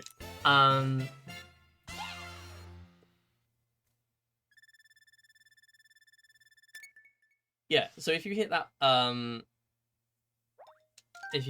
then, yeah, you obviously end up making an even earlier cycle. So this next one, this is another catsuit level, and this is a level that I would be saying is like the last part before Gauntlet coming up in a moment, because essentially we're coming up to a bunch of levels where you do not get a single catsuit. This is the last one before you get any catsuits. Unfortunately here, of course, we don't get any, so I'm kind of having to do this level the normal way, which is very awkward. There's a lot of just ground pounding and spin jumping all over the place, because that's how you're supposed to play the level were you playing it as a normal game. But the game gives you 3 catsuits in this level. It gives you one at the beginning, and then it literally throws one at you right after, if you miss that one. So here, to get on this top platform, I'm going to do a ground pound and do another one. Get onto here. I'm going to start charging a spin jump because I bonked there. And then here, the moment I get into this mystery box, I'm going to start spinning. And because I'm using Luigi, he has a very high jump, means we can pretty much just get straight in there and grab the star. So again, having to go around dealing with the clouds. Or dealing with death, sure. Kind of just lost control there, and again, another thing... No, I didn't grab the checkpoint. Okay, it's fine. Yeah, another thing with this not having catsuit. Had I have had catsuit, I was on the wall there, so I would have just grabbed the wall, and everything would have been okay. No, let's not start falling down again. Right, so now, because I've got all the stars, we can just go through normally. Or no, I've missed one star. It's the star at the end. I know which one. So I don't have to go around, please. Thank you. There we go. So here, these clouds go in and out. We want to just climb past those. And then, you know, I can do it from there. Okay, never mind. That's fine. We'll do it that way. So here, we don't even really need very good wall jumps, because this platform, or this conveyor belt is going upwards. So we don't really need to do too well there to just start going up naturally. And there are 3 walls for us to wall jump off of, so it's absolutely fine. And closing out the level. Little bit of a disaster having to do the whole level again, but there you go.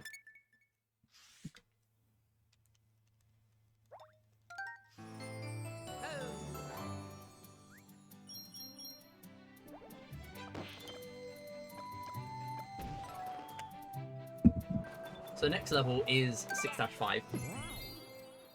6-5 is gonna use Toad. Oh, I did not press A apparently, which I definitely did. So essentially this level is just a lot of gyro again. Oh, and that's a very early hit. That's a shame. Okay, where's the nearest question mark block with a power-up? Okay, so these Typhoons, which are the enemy of choice in this level, or for the most part, also Goomba shoes again, or skating Goombas, whatever. The thing with these enemies is you can just stun them. And also these, the little guys that get in your way, or like copy your movements or whatever, you can kind of just bypass them by also using gyro. Although they're not too hard to bypass. Although saying that, I did just take damage to one. So maybe they are difficult. So here, I'm going to try and grab this green star as soon as the wind starts coming up. Pretty difficult to time that one. Alternatively, you can kind of either use Peach there, or if you go about it in a certain way where you end up hitting the wall, whatever, you can save yourself. But there, I personally just prefer to go for it that way, so that I don't die.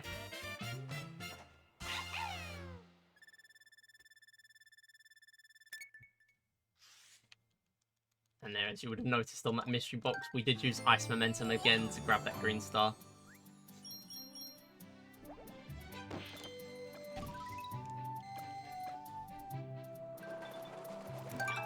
So we're coming on to 6-7. This is a pretty interesting auto-scroller if I were to go for the skip. Now the skip works, it would also work in itemless, but it would save a lot of time. But essentially how the skip works is the auto-scrollers in this game, they allow you to skip a lot of them. So all this stuff that we're seeing here, the dry bones, the crushers, whatever, they're all spawned in. So you can do all of the level, technically, if you know where you're going. The issue with that is that, one, on the left-hand side at the top is a death barrier, which only despawns when the camera changes, I believe. So here, the best I'm going to do is just that. Grab the green star and then skip a little bit of the camera. But what you can do there is, if you go about it the right way, land on the right hand side, and then you go back to grab the green star, you save a bunch of time there. So here I'm actually going to grab the green star before I do this skip, because I'm using no items. It would be kind of hard to go back. What you could do there, an easier version of a skip here, or you could do both, is you can activate the camera there by getting on that platform and jumping, and then go back down for the star, which is very simple with the catsuit. Literally all you have to do is just fall down and then dive straight into it. And the good thing is with a catsuit, if you do get stuck, you can just climb the wall to get out of bother. Of course, I don't have that luxury here, so it's best to just not do that. And now we have 6-Mystery House. This is what I like to dub the most broken level in the entire game. And the reason for that is because, well, it's going to become apparent very quickly. Of course, it's gyro controls. What else would it be other than gyro controls? Gyro controls break everything in this game, and this level is no exception. So, we're going to come through here, we're going to use Toad, and this, you're supposed to grab the balls with the character. But what I'm going to do is I'm just going to grab them with the gyro controls, just to grab the stars early. Here, though, we can technically do this with gyro, although it's difficult, so I just decide not to. There, we don't even need the balls. You can just hit the power block. And then here, you're supposed to knock the balls into the switches, the panels. But there, you can just tap them. And that star's actually kind of hard. But by using gyro, it makes it kind of easy. And next up is, guess what? Another auto-scroller. So what I'm going to have to do here is I'm going to need to watch out that I don't fall in the pit, because there is a pit just before I'm about to do a camera skip in the middle, where if I fall in it, there are no checkpoints on this level. I will have to redo the whole thing. So it can be pretty brutal.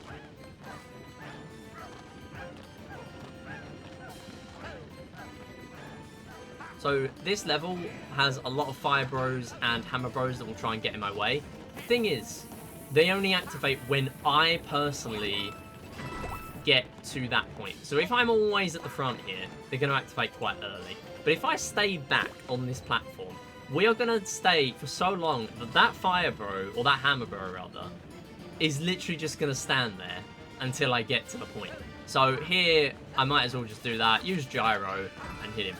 Now we can see a little star silhouette here. I'm just going to grab that. You're supposed to use this question mark block to grab some bob-ombs and activate these question mark blocks and get on there to grab the star.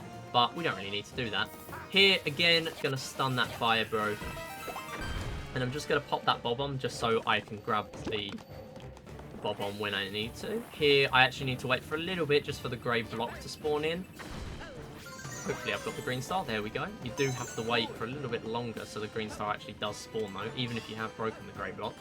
And there, massive camera skip to the next section. So here I'm just going to stun this one. We can't really stun both, but I'm going to stun that one. Make sure I don't get hit to this fire bro. That one can be very sneaky in that he just spawns on your head sometimes. Or lands on your head. He always lands in the same place, but if you're in the wrong position, then it's bad. Now, I do have to be a little careful on this level. That was a very nice, though. Very nice couple of camera skips. Because, essentially, the way that level works is that if you're too far forward and to the right, the game will just say no, essentially. And what that means is it's just going to throw you... That was nice. It just spawned right next to it. Yeah, essentially it's going to throw you slightly further to the right than you're actually holding. So if you're holding directly up and right, you'd expect to go, you know, northeast, up and right. But the game will throw you a little bit further to the right, and it kind of is a little bit hard to see where you are exactly, because that's when you're off screen, specifically. When you're off screen and further ahead than you should be.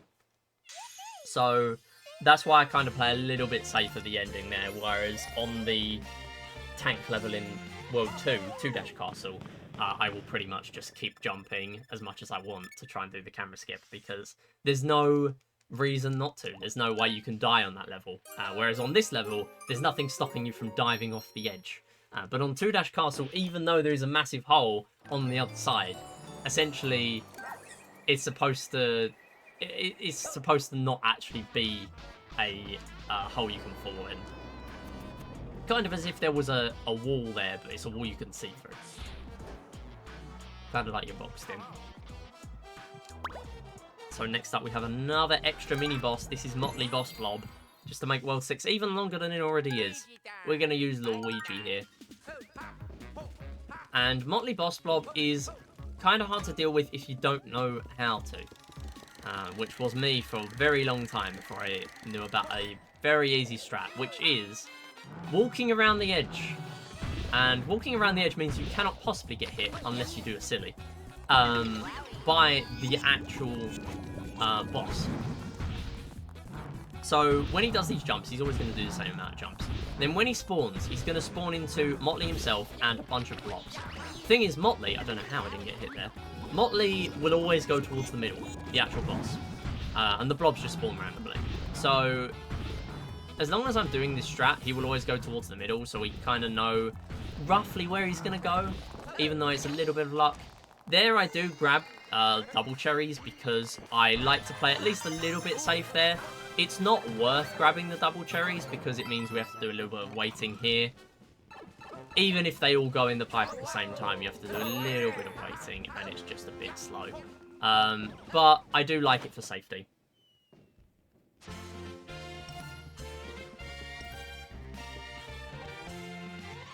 And that is the level done. We have just 2 worlds left. Currently, we are on pace for about a 240.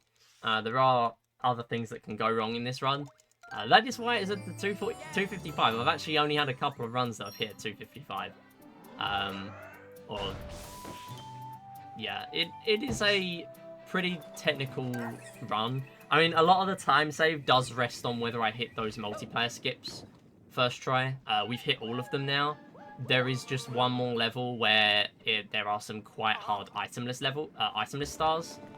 In fact, there are a few more technical parts, to be fair. It's not just that one level. Luigi time. Let's But go. from now on, it's pretty much what you'd be seeing on a regular itemless run. So here, I'm going to try and get some vectoring going. Getting that clear pipe. Getting the left side, so I go off on the right-hand side. Make sure I hit the fire bro with gyro. Means that he just ends up going to the other side. Here, I actually need to climb this wall so that I can get to the pipe where the green ball star is, our next one. However, I can just use those little conveniently placed hidden blocks there to just get up. I'm actually going to let the ball fall. We actually got a Luigi ball. Going to let the ball fall onto that platform as normal. And we're going to grab the green star. And then do the rest of the level.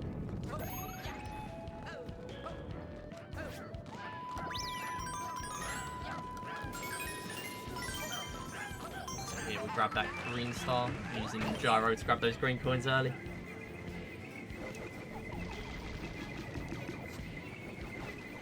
And then here what I actually want to do is I want to stun the fire bro so that he goes to the other side. Simple reason, that Goomba stack has 3 Goombas, the other one has 4. So it makes it very easy for me to just hit the fire bro straight away. As we saw all the way back in 1- Castle, hitting a stack of 5 enemies is very hard.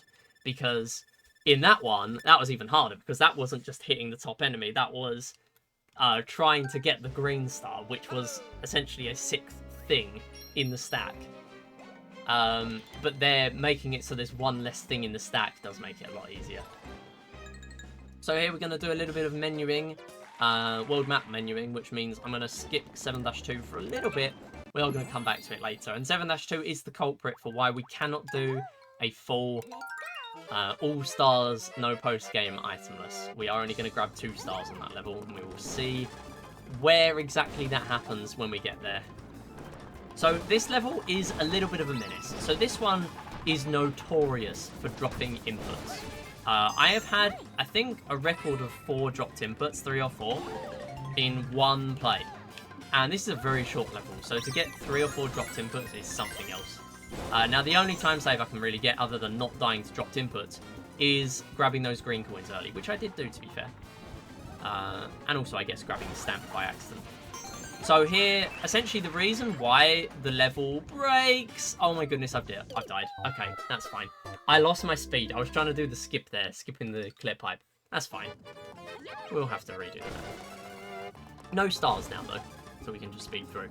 But essentially, the reason why inputs get dropped is because these boost pads are on different elevations, as far as I'm aware. So the boost pads are all well and good, but they do make it so that this is one of the least functional levels in the game.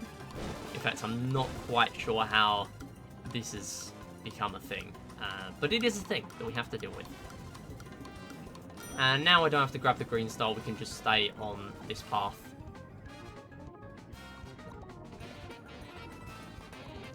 And then land at the end.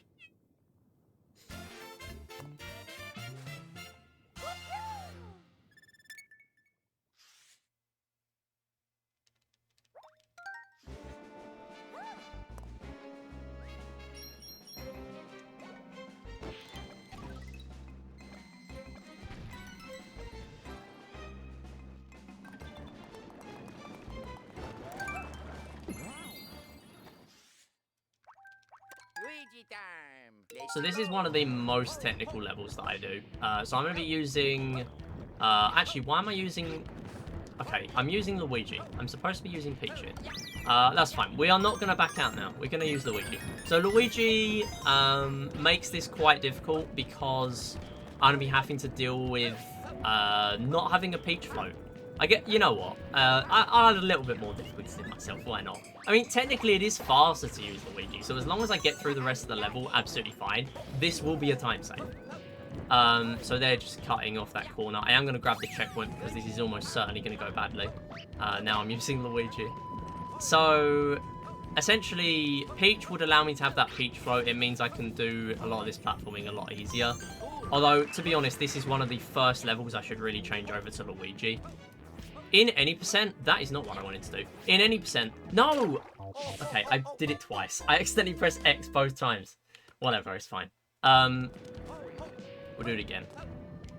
And now I've died. Okay, right, let's just take this slow and then explain stuff.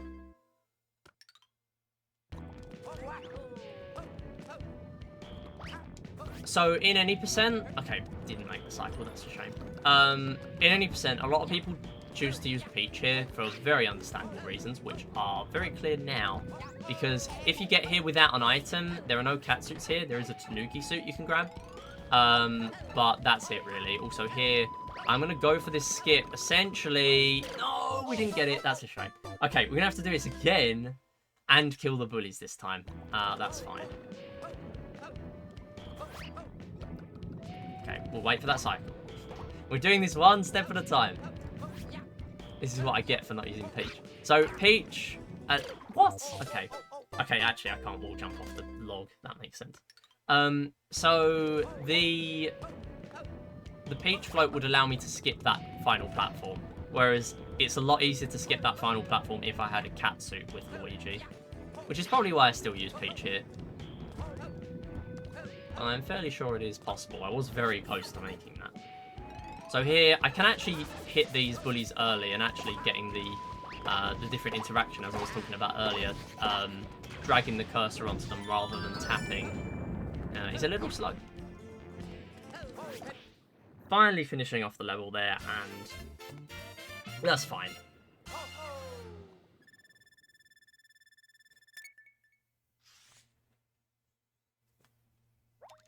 The run still lives. So now what we're going to do is another Fire Bros hideout. It is in that little bit of rubble there on the ground. There's going to be an extra pipe I need to get into. And this one is the funny one where I can make 4 of them die to each other's fireballs. So there's quite a lot going on this one. There's like 7 or 8 Fire Bros to deal with. I'm going to use Luigi.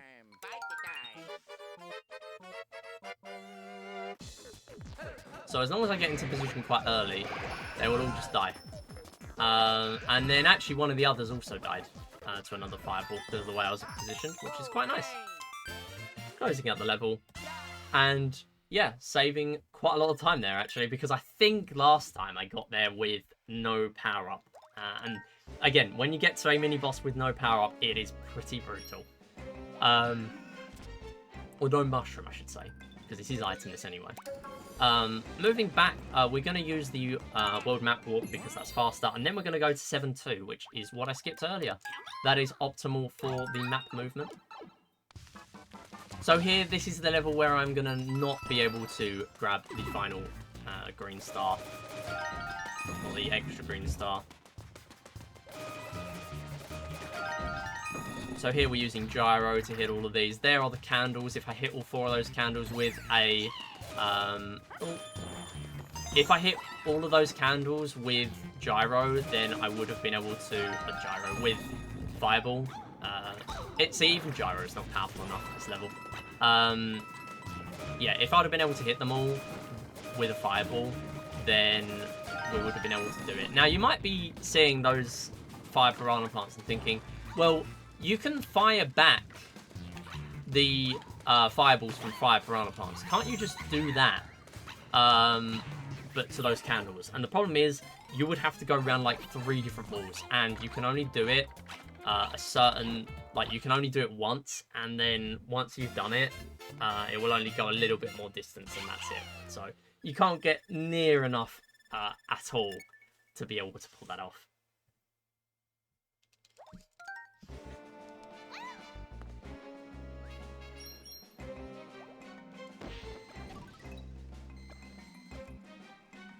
So we're now going to move on. We're going to do 7-B first, because again, that is apparently faster for menuing. So this is Prince Bully. It's literally the exact same as the one earlier. There's really not too much going on here.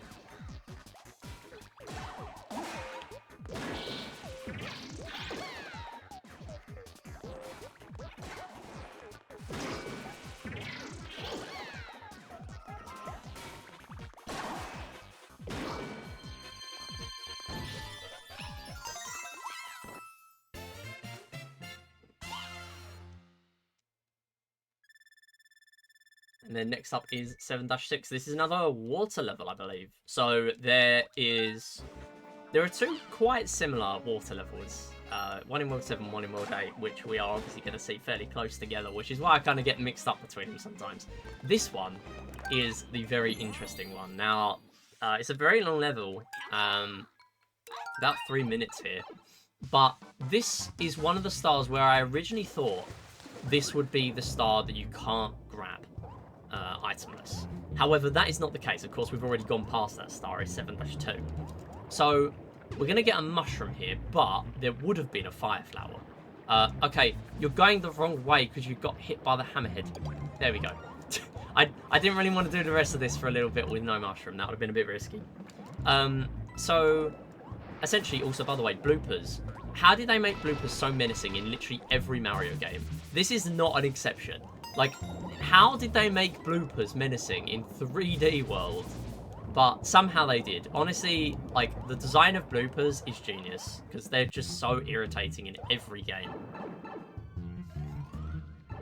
So anyway, in this level, we are going to see what we've already seen in World 6, which is these little spiked balls, which means we can't go through them. And the issue is they entirely block off, another mushroom here, by the way, they entirely block off an entire clear pipe, so that we cannot get to one of the green stars. So the only way to do it is to fire fireballs in there, or technically you could use like a superstar. Conveniently, they have placed a superstar directly in the previous section to where we need to be. So we're about to come up to it. Use a little dive there. And it's not in this section, it is in the one after. So essentially what I want to do is oh, never mind, it's in this one. I miscounted. I'll use my mushroom again. So here what I want to do is I want to get in this little hole, very difficult to see. It's not like New Super Mario Bros. Wii where they have very obvious gaps in the wall. You can only really see it when the camera zooms to the other bit. And yeah, you can just go through the spiked balls that way. But that is the only way of doing this star in this category. Because again, you can't use something like fire piranha plants because there are none in this level. And you can't use fireballs because you can't grab a fire flower, it's itemless. But thankfully, we are not in a reality where we need to do a 241 star speedrun. Although there are more reasons why that could have been the case later on. So many things are just tiny things that line up in this game in perfect ways so that we can just barely get stars and make it so we can do a 242.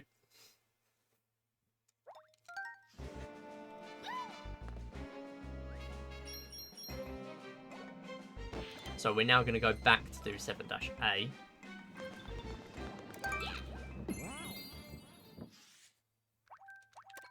Luigi time! Bite the time!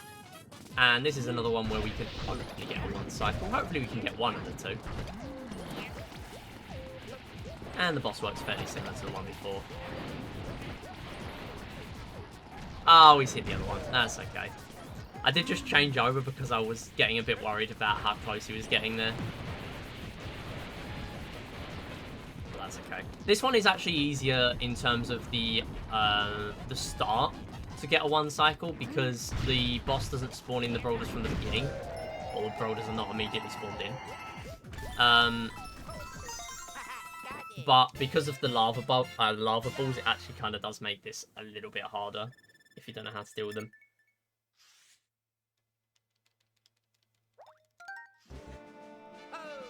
Alright, so next up, we have 7-5. This is the only catsuit level since the point that I said in late World 6. So, yeah, good thing we can't grab them anyway. So, this is Trick Trap Tower. Because we don't have Cat, we'll have to climb around. We'll have to use our platforming skills. And what I can do here is essentially do this wall jump there. And then what I'm able to do is I can get on this platform And essentially, I believe I'm able to do the... No, let's not do that. Okay, that's fine. What I was trying to do is a rolling long jump from there. I'm fairly sure it's either there or it's in the next position. So, I've not actually got this written down in my notes yet because I've yet to use this in any of my runs. You know, I'm going to get to the next part and do it there. Let's not die. And then let's just get on this platform. So I do need to kill these Kamex, actually.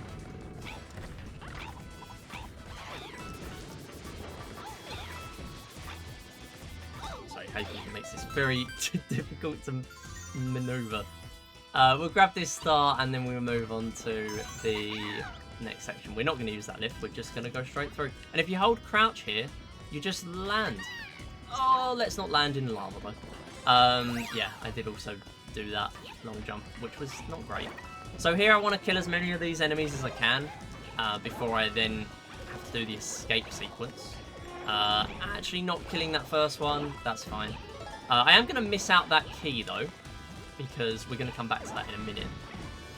And then here, I'm going to stun this enemy. There we go.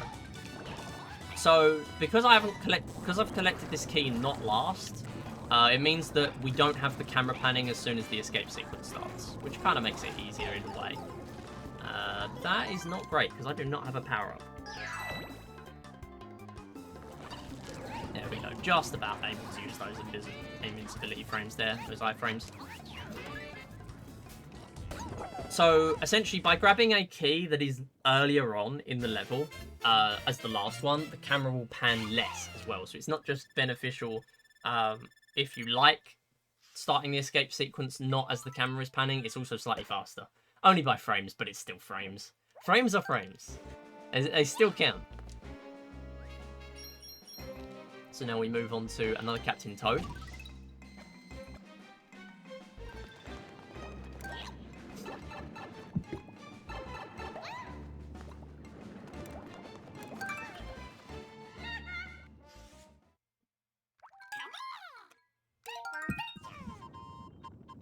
So this one is very reliant on gyro controls.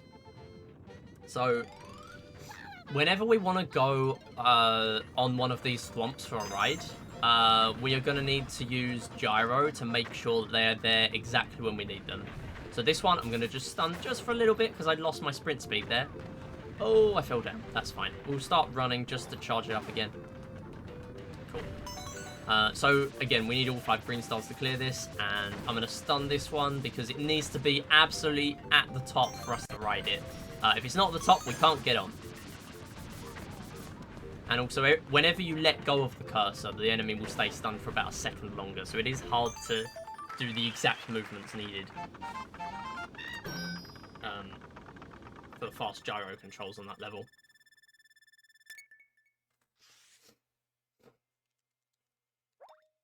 So next up is 7-7. And this one, again, a little bit of a technical one. So here on any percent, I'd be using Peach because you can do a lot more skips. However, because I don't have a cat suit, it means those are pretty much off limits. So I am going to use Luigi. Again, speeds up the level a little bit. So essentially, what happens here is the grey platforms will fall into the lava and the green and blue ones will not. Oh, I got the star and then dived into the lava ball. That's fine. I actually didn't want to land on that platform. I wanted to land on the one before that. So you can just barely avoid the lava there. And the lava is a little generous on this level. Let's try and make this cycle. We did. Wow, okay. That's what happens when you don't actually have to go for the green star. So I guess I didn't lose too much time to that. I mean, it did lose a fair amount, but a few seconds less than if it wasn't reliant on cycles. So here all we have to do is just do some platforming, get over to here, grab that green star. And these enemies, this is quite an interesting section. So you can skip that with very good momentum, especially if you've got a cat suit. Again, you can do it with crouch boosting and stuff. The problem with that is that there is a activation zone for that enemy to come out. They're enemies from Mario Galaxy. If they hit you, it's an instant kill. So if you hit that section where the activation zone for that enemy, and you try and skip that clear pipe, obviously you save time if you don't get hit. If you activate the enemy, you technically can avoid getting hit. If you don't activate it and you're that far out wide, the problem with that is that you are so far out wide that you have to make a massive jump to avoid it. Even if you're using Peach and a catsuit, it's still hard to get, and I still don't even do it if I'm using, if I'm doing that in any percent. So, yeah, it's just a really hard one to go for. So here, I am going to be doing that wall jump there. Just make sure I get that green star. So here, I'm using the Peach float to make sure I can get over to the wall again. Means I don't actually have to do diagonal wall jumps, which makes this quite nice. And actually, this run would again not be 242 stars had this not existed. So because the Switch version allows you to go into stars, die, and keep the star, that means we can do that star. That star would be impossible without a boomerang, or that damage boost strat there. So very nice that we're able to do that. I was just trying to skip over to the other platform, but that's okay. You can actually skip this. Unfortunately, I wasn't able to land it, but that's fine. I did have quite a lot of speed going up to it. That's kind of why I went for it. But no worries. So here, again, we're having to do pretty much the same fight as One Dash Castle with Bowser, except this time he throws more fireball attacks. And the issue is, very far out in the distance, there's that little blue platform. Now that platform, it's actually not a platform. It's the edge of the platform. If Bowser's car gets to that section, he is going to jump over it, and there's going to be lava geysers come out there. If he goes far too far ahead, there's going to be an entire new path for him to go on. Essentially, it's a infinite scrolling boss, except you don't want him to scroll too far, because then you have to chase after him, and it means that his attacks are less frequent and his footballs are less frequent to come out. So, good thing is there, we don't really encounter it as long as we get all 3 hits straight away. But one good thing to do is that I wasn't crouching for no reason there. So I was crouching for the whole time and moving forward as I was doing that run. Or as I was doing that boss fight. And the reason for that is because for Bowser to actually attack you during that, you need to be moving forward. So as long as I'm crouched, I'm moving quite slowly without really needing to just keep on pressing up and then going back to neutral on the left stick, which would be a little bit awkward to do while you're doing everything else. What you can do is you can just crouch and hold up, and then you'll just keep moving forward. Very nice strat to know if you're just getting started with that boss. A lot of people just charge straight at Bowser, and that means you have to deal with, or casually anyway, means you have to deal with his attacks a lot more, and the fire geysers, and the extra paths. Whereas there, you do not have to deal with that.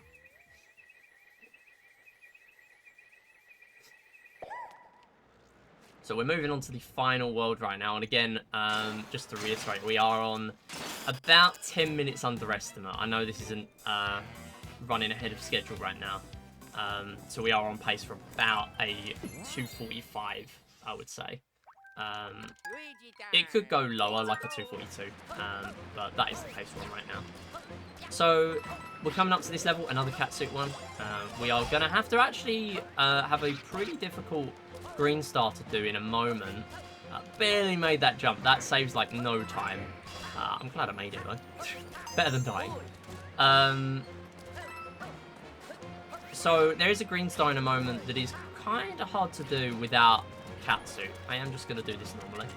There we go. So it is in the mystery box in a moment. I'm going to pop that question mark block just to make sure I don't deal with that catsuit. And then here, I'm going to start charging up a spin. We're going to go left side. We're going to go hit this P switch. We're going to start doing a spin again. And we're going to just go straight down onto the star. You're supposed to climb these walls of question, well, not question mark blocks. They are question mark blocks that have already been hit. Those little blocks there, you're supposed to climb those But by doing it that way, it means you can do it itemless. Kind of a difficult one to do, one of the harder ones. So here we are going to try and make an early cycle. You can make an earlier one! Oh, the dry bones got in the way. That's fine. That would have been a really nice clear had that have finished. That's okay. I'm just going to do some vectoring now. Close out the level. Skip that box. And I'm actually going to try and make... Okay, never mind. Me and trying to make early cycles. Okay, I could have gone from that edge of that platform there and that would have been better. We'll do it again. This is why I say I'm on 245 pace. And not 242.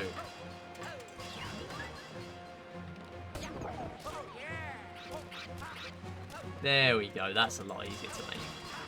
And the vectoring means that was not the jump I wanted. I wanted a full jump there, that's fine. So vectoring meant that I could actually make that jump. You know what, just means we can see the jump again. Okay, let's grab a mushroom now. And let's get hit again, apparently. You know what, no, we're playing safe now. I mean, nothing's safe because I'm down to small Luigi, but still. Oh my goodness. This is why I'm trying to do it fast, because I'm not used to doing it slow. Right, no, we're going back to doing it fast. It's the only way I did it.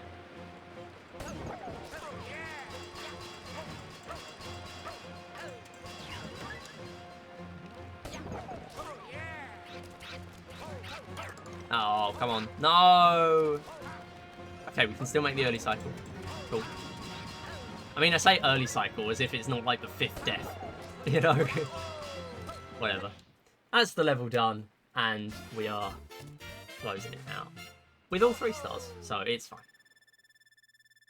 Next up, 8-2. This is a fairly simple one. It's Plessy. Plessy we've seen a few times in the run. Plessy didn't really have much of a speed increase in this game. So a lot of the time we miss her in any percent, but here we do see Plessy quite a lot.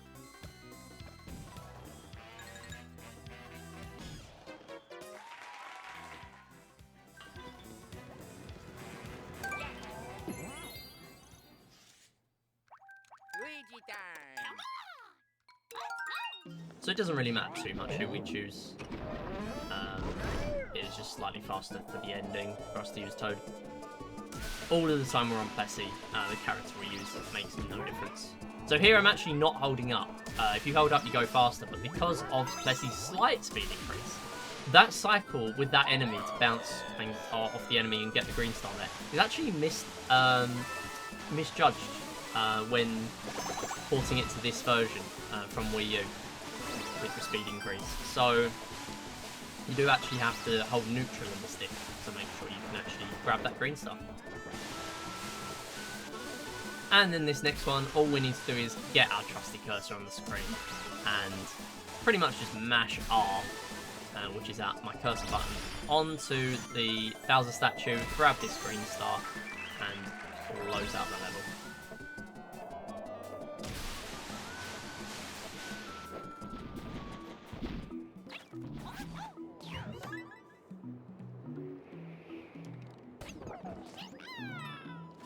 So here we can't actually do rolling long jumps on this platform.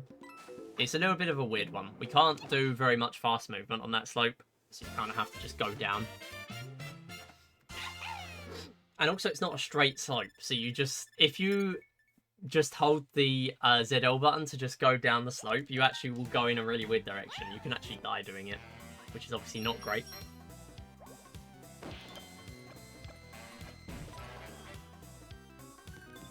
And now moving on again, we're going to skip 8-3 for menuing reasons. We're going to do 8-train.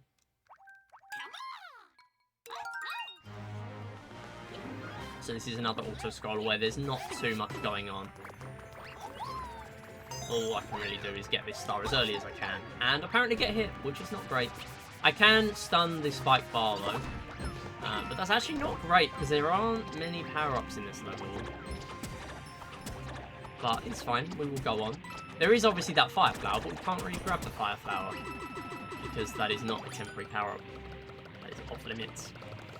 This is a temporary power-up though, but the issue is it's very temporary. We are not going to have this for long at all. If I move in certain ways, not very fast, then we will keep the power-up for as long as I can. It's only if I start moving really fast or sprinting that we start using up the coins very quickly. And that is how this power-up works. It's based on after you've got a certain number of coins out of the block, that is when it starts, when it pops, essentially. So we can keep this into the boss fight.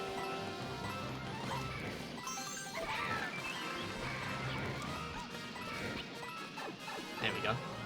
This is safety strats to a whole new level. And the reason why I want it is so I can try and get this early pom-pom here. There we go. Nice. And not just that, but safety during the boss. Although I think it's going to pop soon. Nice. I'm going to start using that more often. Because actually that didn't lose that much time. Because the thing is, the only camera skip you can do on this level is when you get... There we go. There's the pop. When you get to the section at the end, the little extra extended platform where the star is, Green Star 3, it's the only bit that you can do a camera skip on.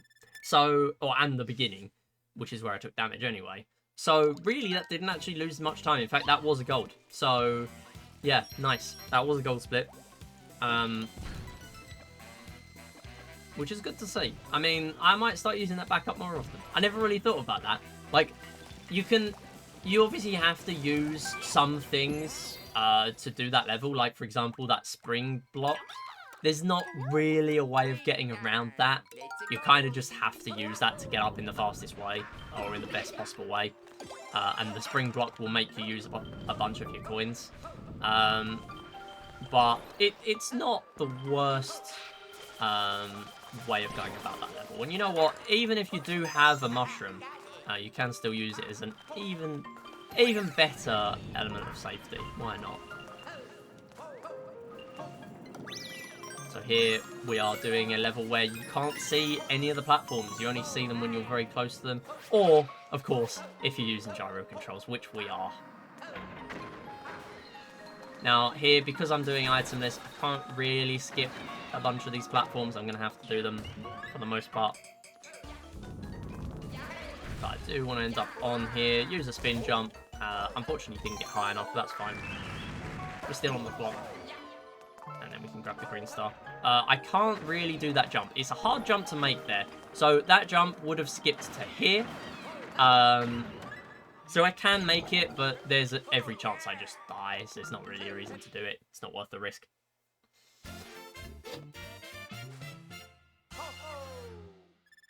And that was another nice level there. So 8-5. This is the other similar water level that we saw in World 7, except this one has cat suits and is a little bit bigger of a level. And the thing with this one is that it's not all water, so you want to be out of the water for as long as you can. Never mind, I've gone into the wrong level at first. We're going to do 8-6. Okay, that's fine. It's slightly different on my route, but that's okay. We'll get onto the other water level in a moment. It's faster now I've entered for me to do this level. So we're going to use Luigi here. And what this is going to mean is essentially I want to leave it as late as possible to do that jump. Okay, just barely too early. That's a shame. We're going to have to go again. So we'll grab this light box.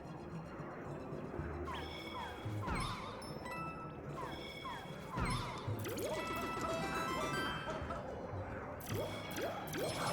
I'm going to start sprinting.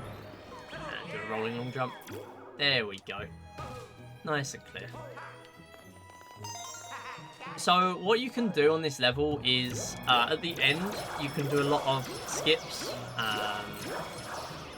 involving the candles or even the dry bones on the level. Whereas here, I have been pretty notorious for messing up a lot at the end here. In terms of accidentally going for strats because I am using Peach. So I just decide to use the Luigi now so that I am not tempted to go for them.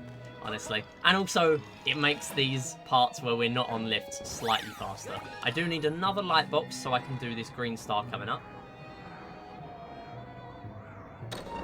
So I'm going to try and get as far into the top right of this platform as I possibly can so we can do a rolling long jump into the box.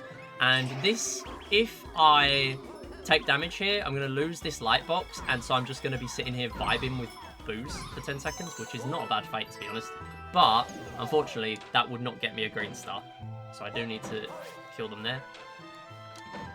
And there you can actually jump as soon as you are active out of that door.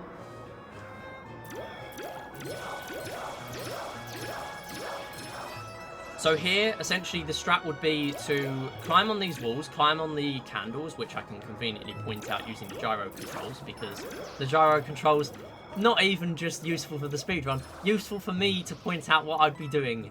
So yeah, here, what I would be doing is climbing on this candle.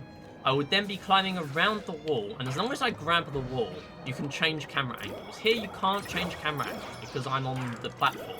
If I was on the wall, you can change camera angles though. And that would mean, looks like this Crybones might die here. Never mind. Trying to get as many of them dead as possible out of my way. Never mind. Not myself, preferably. That's a very slow death. I'm going to go all the way back here. Okay, I'm going to grab a light box just to be safe. That's going to lose a lot of time. That's okay.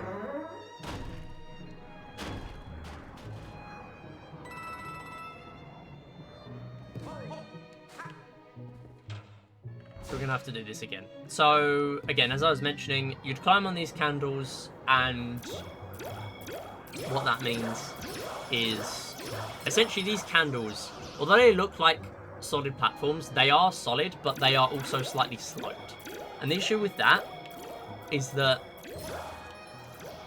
they will try and force you off. So, especially if you're using someone else that isn't Peach, Luigi is optimal for these candles, but if you're using someone that is like Peach, who has the Peach float, what you can do is if the candle actually slopes you off of it so that you can't get a jump in time, what you can do is you're able to...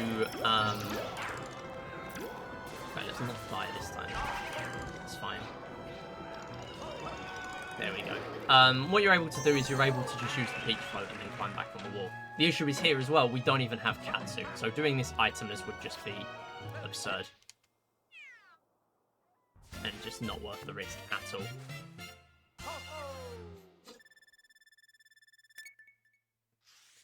And yeah, that is the level. So we're now going to have to go back to 8-5.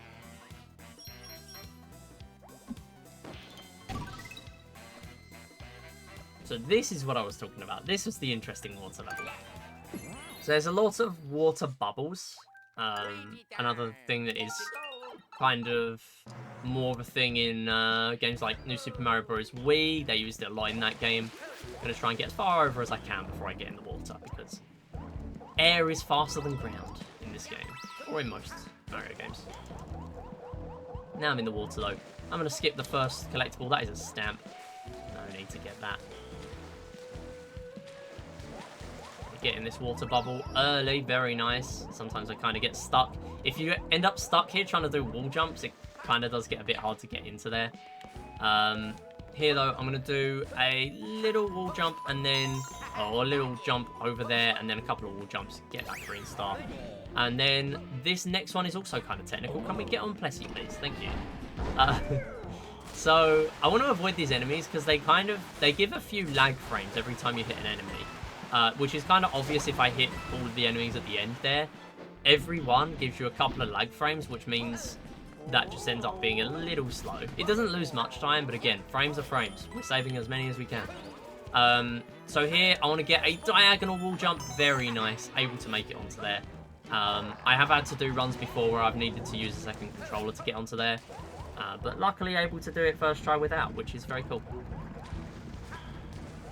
And then here, I want to get as far over as I can, and just, yeah, I'll take damage if I need to. Ground pound onto here, and then get into the cloud.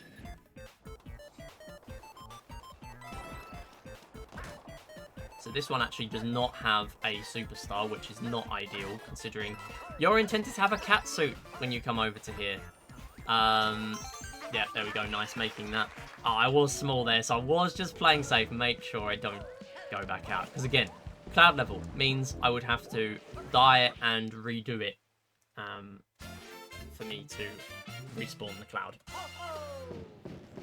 And not just that, but the way you spawn out of that cloud, even if clouds did stay in this game, you spawn on this side. And if you go in the pipe there, you get the same thing. You go in the pipe and the pipe disappears. So you can't go back in to retry that section. Okay, so now we have a pretty difficult level coming up. This is 8-Mystery House, one of the hardest levels in this world, I will say, definitely. As an overall level, I would say one of the hardest in the run. So, this is Mystery House Clockline. We can't even grab the item at the beginning because they are both catsuits. Both of those question mark blocks there have catsuits in, so I can't grab them. So I'm going to have to make do without for now, although there are mushrooms halfway through as we go. So I'm going to use a spin here, going to do a Odyssey dive as I turn around. And then here, I'm going to do another ground pound, make sure I make it onto there. If not, I can use that bonk to my advantage. So this is kind of a difficult one to make. So here, I'm going to make sure I do that, do a couple of ground pounds, and then here, ground pound, rolling long jump into the start. Very nice. Next one is in this underground section again. Okay, I do not have a mushroom, so I'm going to have to use gyro to pop the bricks. That is a first. Good thing I knew that existed. Almost popping all the bricks there. Kind of just something I go for, just for fun. Oh, no.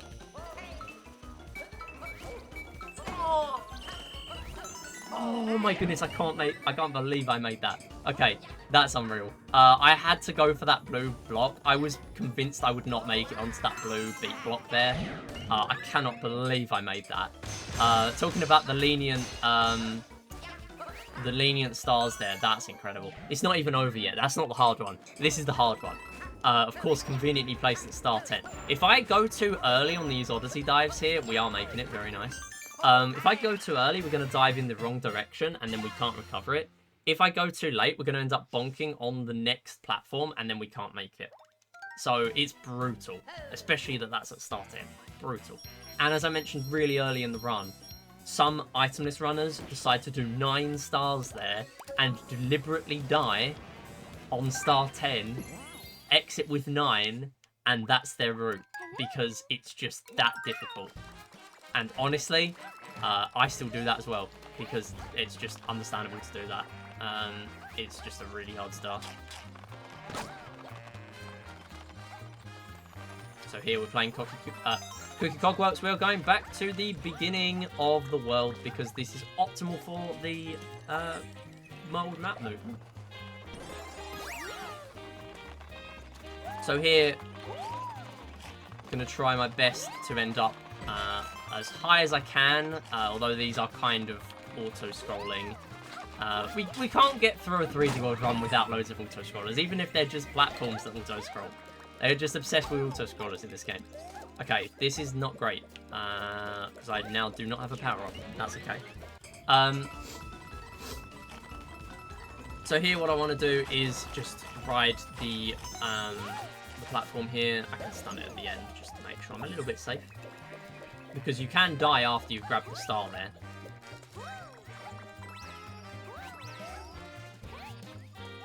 And then here I'm just going to run on the clear pipe because it's slightly faster. But I'm not quite done with the level because there is a little bit of a bait in that there's an extra star over here.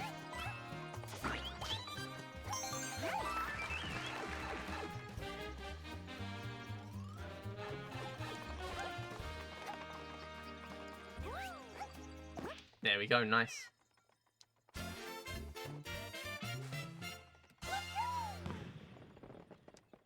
So we now actually don't have many levels left of the run at all. Still on about a 2:45 pace right now. So we're on for 8-7. We got 2 mini bosses coming up, rematches from earlier. And then we have Meowser, which is our name for the final boss. Which the game never says Meowser, but he's Meowser to everyone. So here I'm going to use Peach.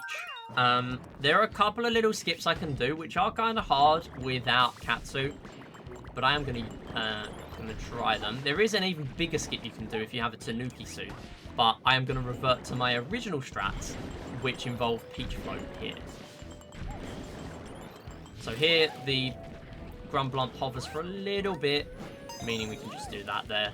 Do a roll, and then end up on this platform. And there is a mushroom in this box, so I'm just going to grab that quickly. Although we could just hit the checkpoint in a moment, which I'm also going to do. So, ground pounding these Grumblumps is fast. That does speed them up a little bit. So if I was using Tanuki, I'd be using Toad on this level, because there where I was sprinting just there, if you do a massive jump, you can just glide all the way down with Tanuki, and you can land on the platform we are just about to make. So you save a bunch of time. You save this entire Grumblump's travel path if you do that. Just barely not getting hit there.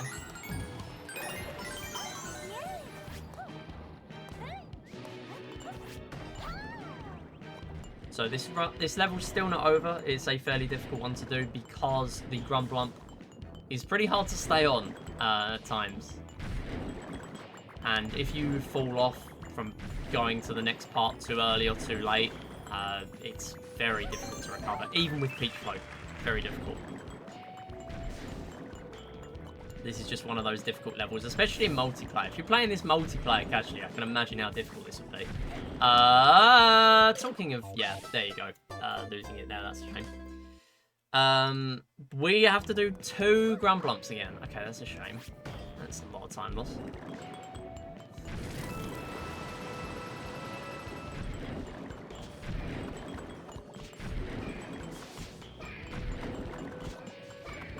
Yeah, if you were playing this multiplayer, this is just one of those levels where you just let one person do the job and then blame them if it all goes wrong. Because that's funny.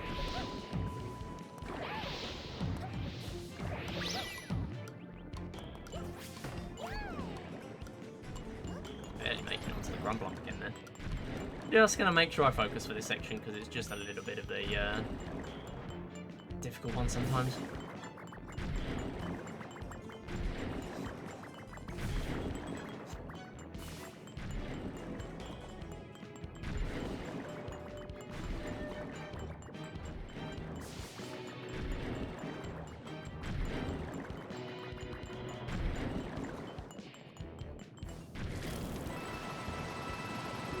And then I could get to the end early, but I am not going to do that. I'm just going to go as soon as I'm on the top part of that Grumblump and finish off the level.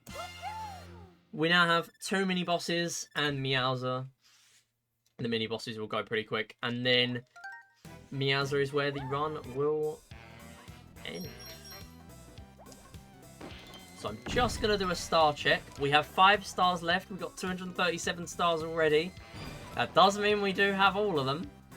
All the ones we can get anyway in this run. Again, we can't do 243 because of 7-2 having candles that we can light up for a star.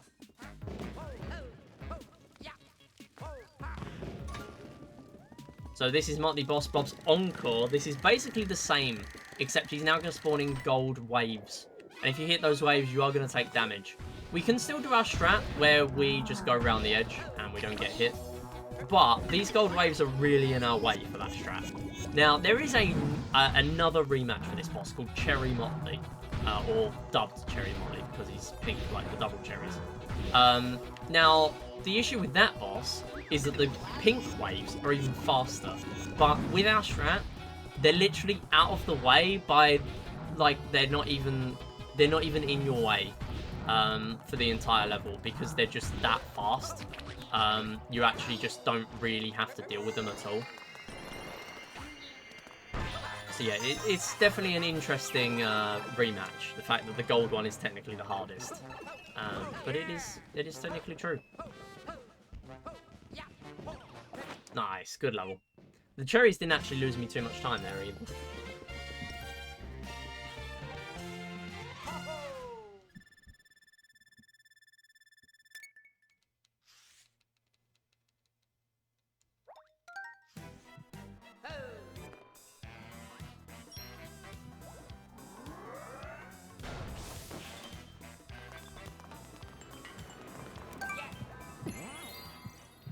And then this is another rematch. This is Histocrat. So this one, again, catsuits are available. It's literally just a reskinned boss rather than any added difficulty. There's not really too much going on, especially because we don't see much of the boss. The boss will still try and turn around on us though, like earlier. And if we do get hit, we can still do the skip, but of course it's not ideal getting hit.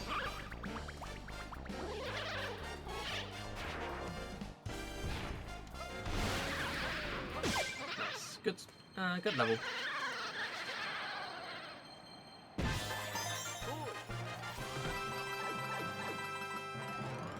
And just grab points. Never know when I'm going to need them.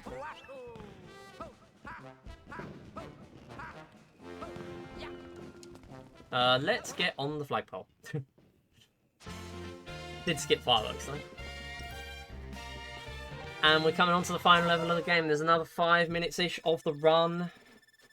Made a little bit longer because we are going to have to do some of these stars, of course, itemless. One of them does involve killing a bunch of enemies. So that one will be a little slower than normal.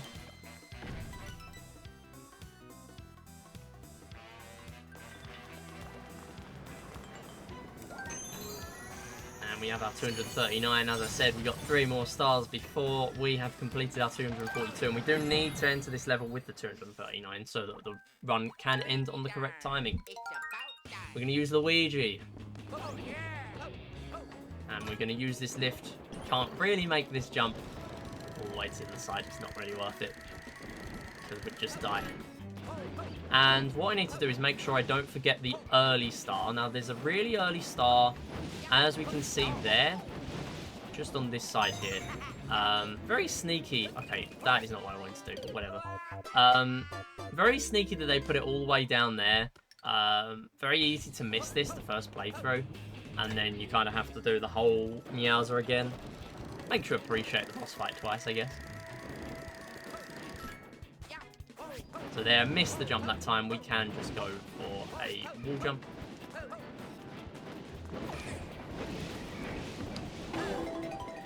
And then here's where the bullies are. So we need to kill all 4 of these bullies for us to get this green star. So there's the first one gone.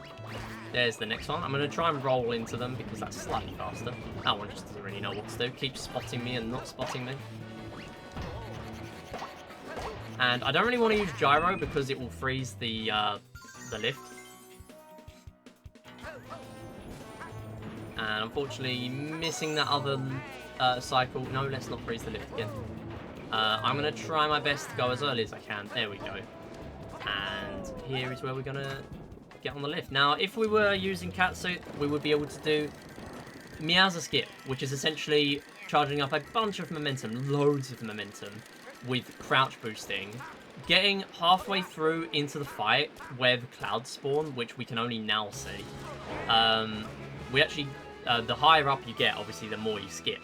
But the issue is, one, it's harder in this version than it is on Wii U, and because they tried to patch it, they did not perfectly. And 2, you can skip the cutscene for Meowser spawning anyway, so there's not really as much reason to go for it. And you skip the music if you go for it. So if I was doing any percent, no, I wouldn't be doing it, because who wants to skip the music? It's a Mario game. I am going to need to go for this final green star though, which is a bit unusual. Normally you wouldn't really be going for a green star in runs. Here in runs the end. Alpha 8 Dutch Castle, but in All Stars No Host game, that is what we're doing.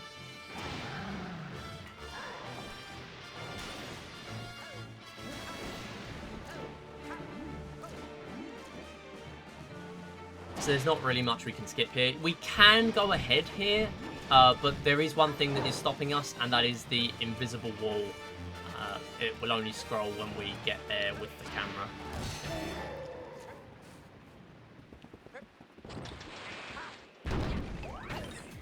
So now we're going to see the revelation that is Bowser cloning himself lots of times, not even just one clone. Loads of Meowsers for us to deal with. And there's another little skip you can do here where you need to get to the top as soon as you can. You can progress as much as you physically can, but you can't see the level. Issue is, I don't have items, so it's very easy for me to just fall down. I've never been able to pull off a massive skip here, because you mainly have to climb walls to do the skip. But I will do some of the camera skip when I get to a comfortable position. That is another reason why this is a slightly slower Meowser level than it would be with the Catsuit.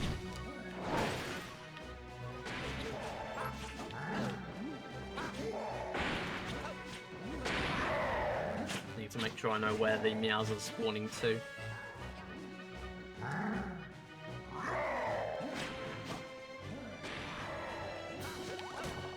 And there we go. Little bit of the skip. Not much, but you can do some of it. So here as well, there are no barriers, so it's very easy to die here. Just playing a little bit safe.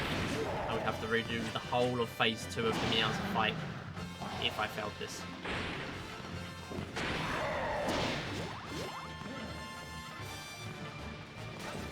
And then here, we don't just get 3 hits on the power block, we get 4. Very original boss fight. And time's going to end in about a minute.